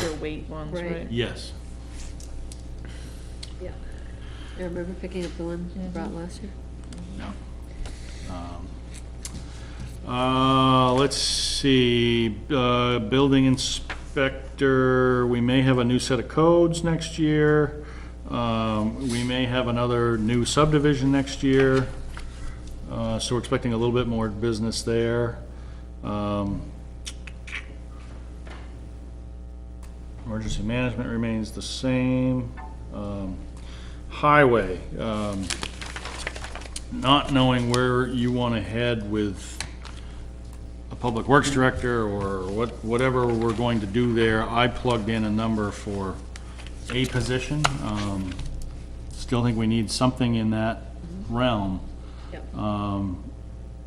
What we're gonna be able to find and when we're able to find it are obviously gonna drive this number, but perhaps as part of your overall personnel discussion, we try and refine that a little bit, but I don't think another year and a half of what we're doing now is the solution. I think we need to do something. And what we plug in here to do that with, we need to discuss, but that's a starting point. Yeah, let's see. The plowing is always, it's always hard to know what to budget for that. Maybe we need to work on a different funding mechanism for this through a reserve account or something to ride out the waves of, yeah. That's interesting. 2 storms in November. Right, and here we, Right. I honestly, it's really, it fluctuates so much because we're starting with such a small amount. When you add, you add a contract truck, it can really move the number quite a bit. Is this something we can build a reserve fund for, to take these random hits that happen from season to season? It might be, yeah, where we try to pull some of this out, and shrink this amount and put something in another mechanism. I Yeah. think we might find a way to do that. That's an interesting idea. Yeah, I think we'd have to come up with some kind of, like standard of how much you would take out of it, because, you could, so say there's 30 grand in it, and, so what's your metric of how much you take out of it every year? Is it, how do you balance that, right? It'd take a couple of years to figure it out, Yeah, right? yeah, but you'd have to kind of come up with Yeah. like some kind of, I think about that too, not just think about, yeah, it's a good idea, but also how would we manage the money? Yeah, it's different for like a truck purchase or something like that, because you Right. know what the truck is Yeah. Gonna cost, right? Yeah. Right. Yeah, the risk being it ends up like our shim and seal coat line, which is stuff goes in and out of there like crazy, and you do as much as you can. Yeah. But we're, with 2 or 3 things all paying for the same, 2 or 3 lines all paying for the same thing, you're just playing with money in different pockets, so. Right. And we don't have an option here. It's not like we can It's say, not like it's an optional cost. It's, Right. And if we need to do the work, we're gonna do the work. And God forbid, if we're up against it in in November or December, I mean, we're gonna have to stop spending money on something else to plow Yeah. the roads. That's Right, just the exactly. reality of it. Yeah. So really what this exercise is a guess of, all right, well, this is Right. this is what's different from last year, and Yeah. I wish there were a more exact way to plan for it, because it ends up at a pretty big chunk of the budget being kind of squishy, and Well, would you be able to look back at the last 3 years and be able to decipher, okay, this is what we paid for snow plowing, or is that, because it's all in one, it's hard to decipher? yeah, I mean, we can look at you can look at what we've paid contractors, Yeah. what we paid, the vast majority of our overtime falls in So plowing you seasons. can take the last 3 years and you can average that out and see, Sure. come up with that? Yeah. Okay. That might be a good. What's harder to measure is, well, frankly, there's 2 winters in every budget year. Yeah. And there's pretty drastic differences in, drastic's a strong word. There have been noticeable differences in service levels. We didn't have enough people last year. The quality of the product was below, at times, was less than what we wanted it to be. We were slower than we wanted to be. You can't measure that, where other times you could spend the same amount of money and have the roads in much better shape. So it's a hard thing. Yes, you can figure out dollars, but you can't measure what you're getting for the dollars, so Right. it doesn't teach you that much. Does that make sense? No, that makes sense. Yeah. Right. So anyway, that's plowing.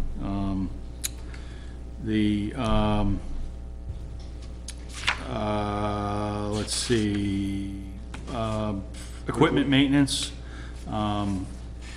Like to try and stretch the life out on our youngest truck by sandblasting and repainting the frame. Yeah.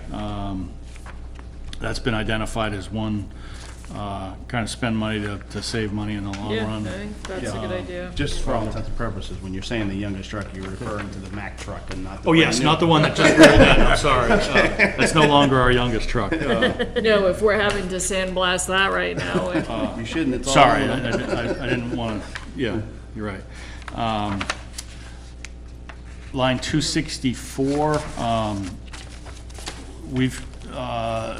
we started purchasing and using a little bit different, higher quality crushed gravel for our gravel roads. You may have noticed it as a different shade on the roads, a little grayer than browner, as you may have seen in the past.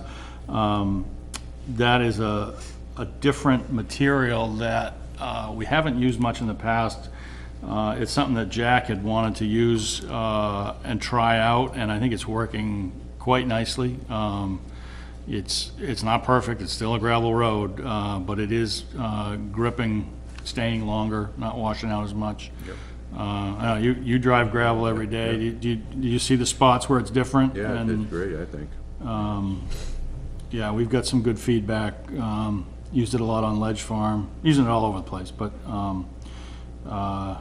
you see it on Barry just after the swamp. Now they just did a bunch out there. So we want to keep using that. We didn't really budget for it, but I think that's a good investment in that we're not just putting stuff out of the gravel pit to be washed away. And Well, I think it should be noted that, too, is that, yeah, it's an additional expense. However, it's my understanding that they didn't have to go out and grade as much because of this new material. So in the end, it actually is a cost savings. yeah, I don't think on the busiest roads, I don't think it's making quite the difference that it does on the less traveled gravel roads. 'Cause, we're over capacity on some of those highly traveled roads, but the quieter ones, if you don't have to go out there as much, It's not really much of a cost savings though, in the longer term, because the cost is mostly the personnel that do it, right? Well, and then And the whatever equipment expense wearing- there is to run the equipment. yeah, wear and tear on the life on the equipment. equipment, you yeah. Factor Okay. that in. Okay.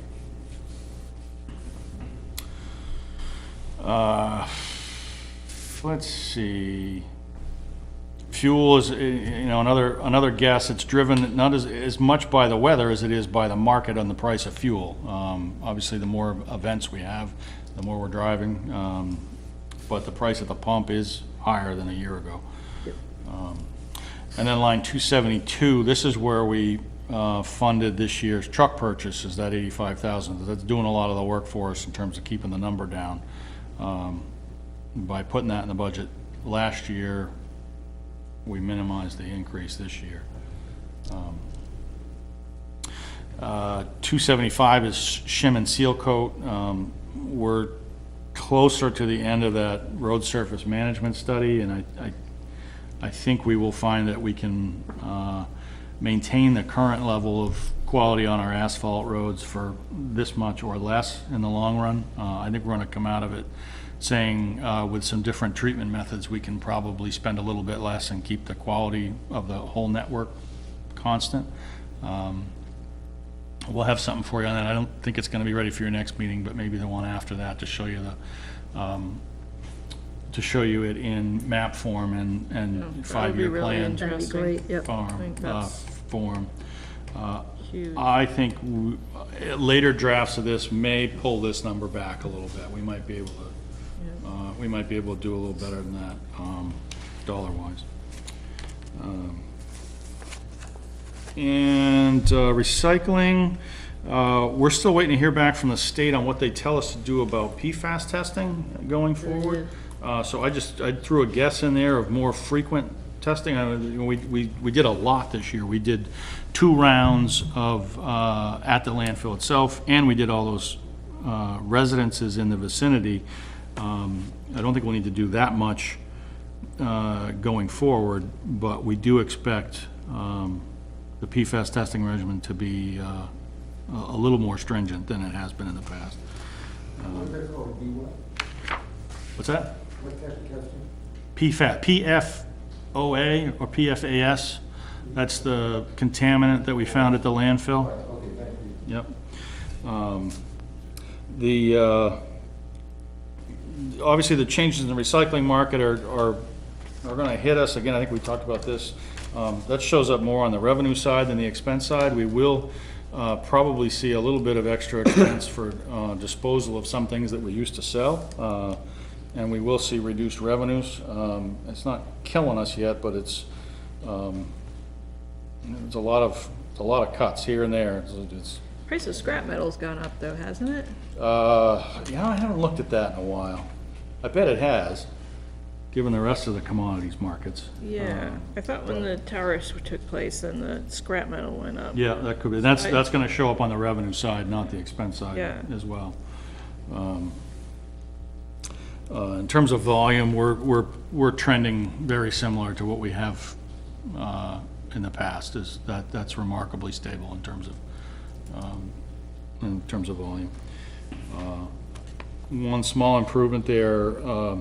One of the things that we have to tell the state that we don't do every year that we should be doing is getting our tires under cover. You're supposed to have those covered. The idea is that you don't want standing water in your tires that are sitting there for months on end. What they'd like to do is just get a storage container to put them in. They're there long enough that, you know, we can fit a container in there. We can touch them once putting them in, once taking them out. And How many be done with tires it. are there? Usually, like that are Like at any given time? yeah, like that are piled waiting.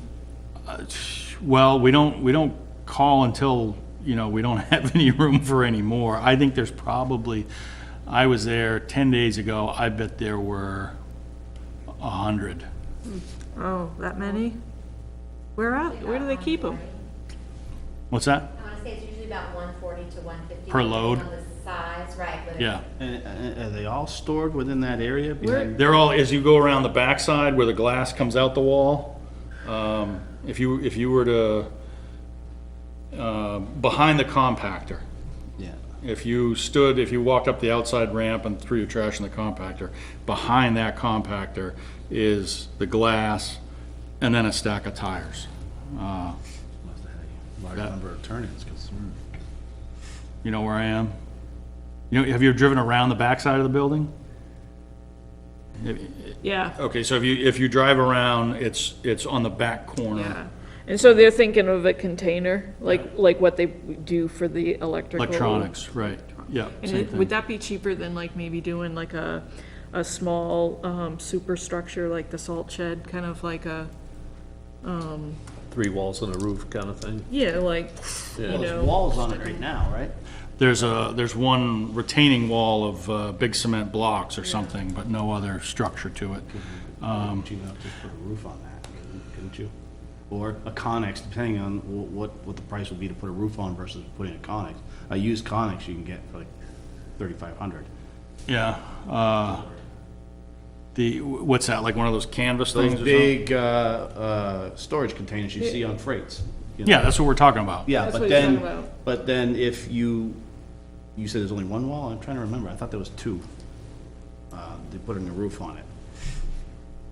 You said there's a retaining wall, but I thought there was another wall too. On one, there's a wall on either side. There's like cement blocks. There's kind of like bays in a way. One has got Yeah. glass in it. One's got tires in Tires it. in The it. block, those big cement blocks create the bays essentially. So you could theoretically put something on top of it. We could build something over that. That'll suit its purpose, Or right? just put like Yeah. one of those canvas or plastic, like carports, hoop house type thing. Yeah, we could do that too. These are, I think whatever cheapest and keeps the water off. I mean, it's only tires. So I'm sorry, why do they have to be covered?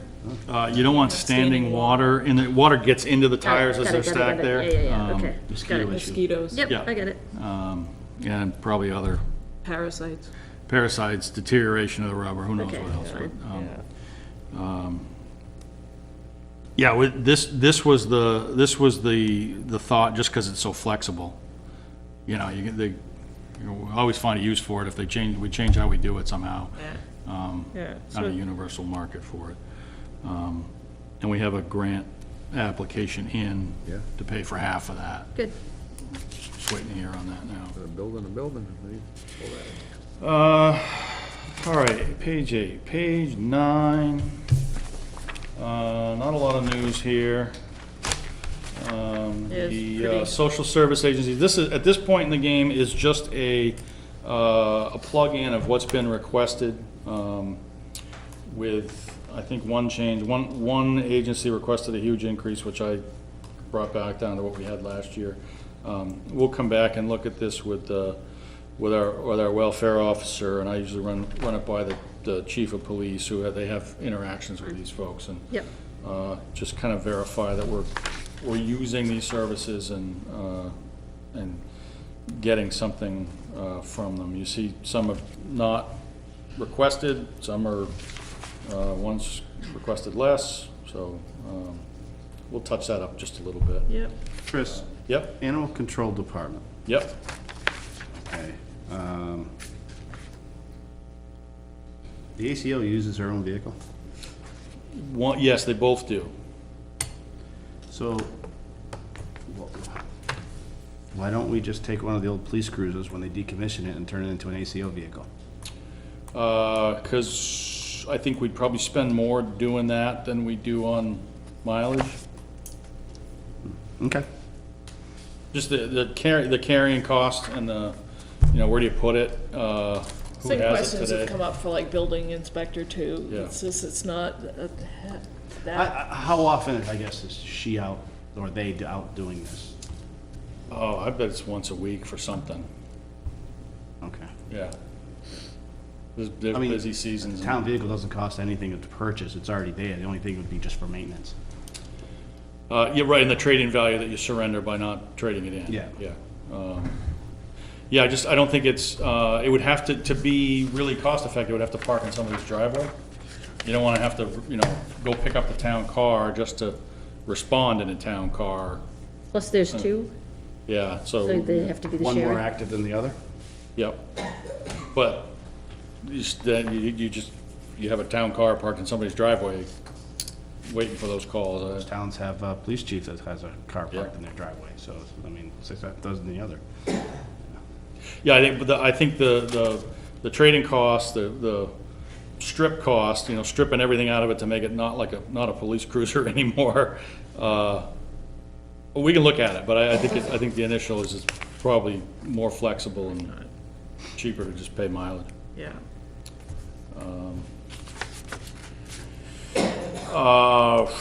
You're at rec. Recreation, the programmatically, no huge changes anticipated. They would like to add one more concert to the series. They had a really good year. Concert-wise, I think they did 4 this year. 4, I think, yeah. They'd like to add one more. The total spend on this goes up because we spent more on Nottingham Earth Day. We also have revenue that we didn't have in the past on Nottingham Earth Day, so it doesn't really show up. The net is about the same. They did well with vendors and other income things. Good for them. They average about 100 people per concert, which is for them a record. Yeah. We need to get, among the equipment purchases is a PC for 2 things. One for summer camp. They don't have any way to get online to do registrations and billing and all the stuff they need to do in the field. And they've got a UNH intern coming in for 5 months, January through May this year, for free, for darn near full time. Wow. They poached somebody out of UNH. They're gonna have a pair of free hands for Do they have any, winter and any spring. planned, What's the plan? how they're gonna use that? Yeah, person? they're gonna, they're working on, yeah, they have a collection of small projects, and then, they have, 2 camps, 2 vacation Oh, yeah, camps yeah, during yeah. that period, and, Great. so, that was a nice little pickup there. Library, this is, just, we have another layer of detail on the library, but nothing dramatic there changing. They always give us kind of their internal budget that goes in parallel with this, which we can show you. I don't think they have any big plans. Historical, that's plugged. We always have some available. You'll see the actuals this year. That's legacy stuff from the Dame School. We'll end up pulling that out of here as a money's coming from somewhere else. Conservation, this comes right from them. And debt service, we have 1 more year on the landfill. These are all fixed principal notes that we have, so the principal stays the same every year and the interest goes down. And so we'll pull about 15 grand off the books next year, or 13 grand off the books in payments for the landfill. Everything else there stretches out a bit quite a bit longer. This is the last debt we will retire for some time. Good first pass, Chris. That may be more than you wanted, I don't know. So one thing keeps gnawing at me.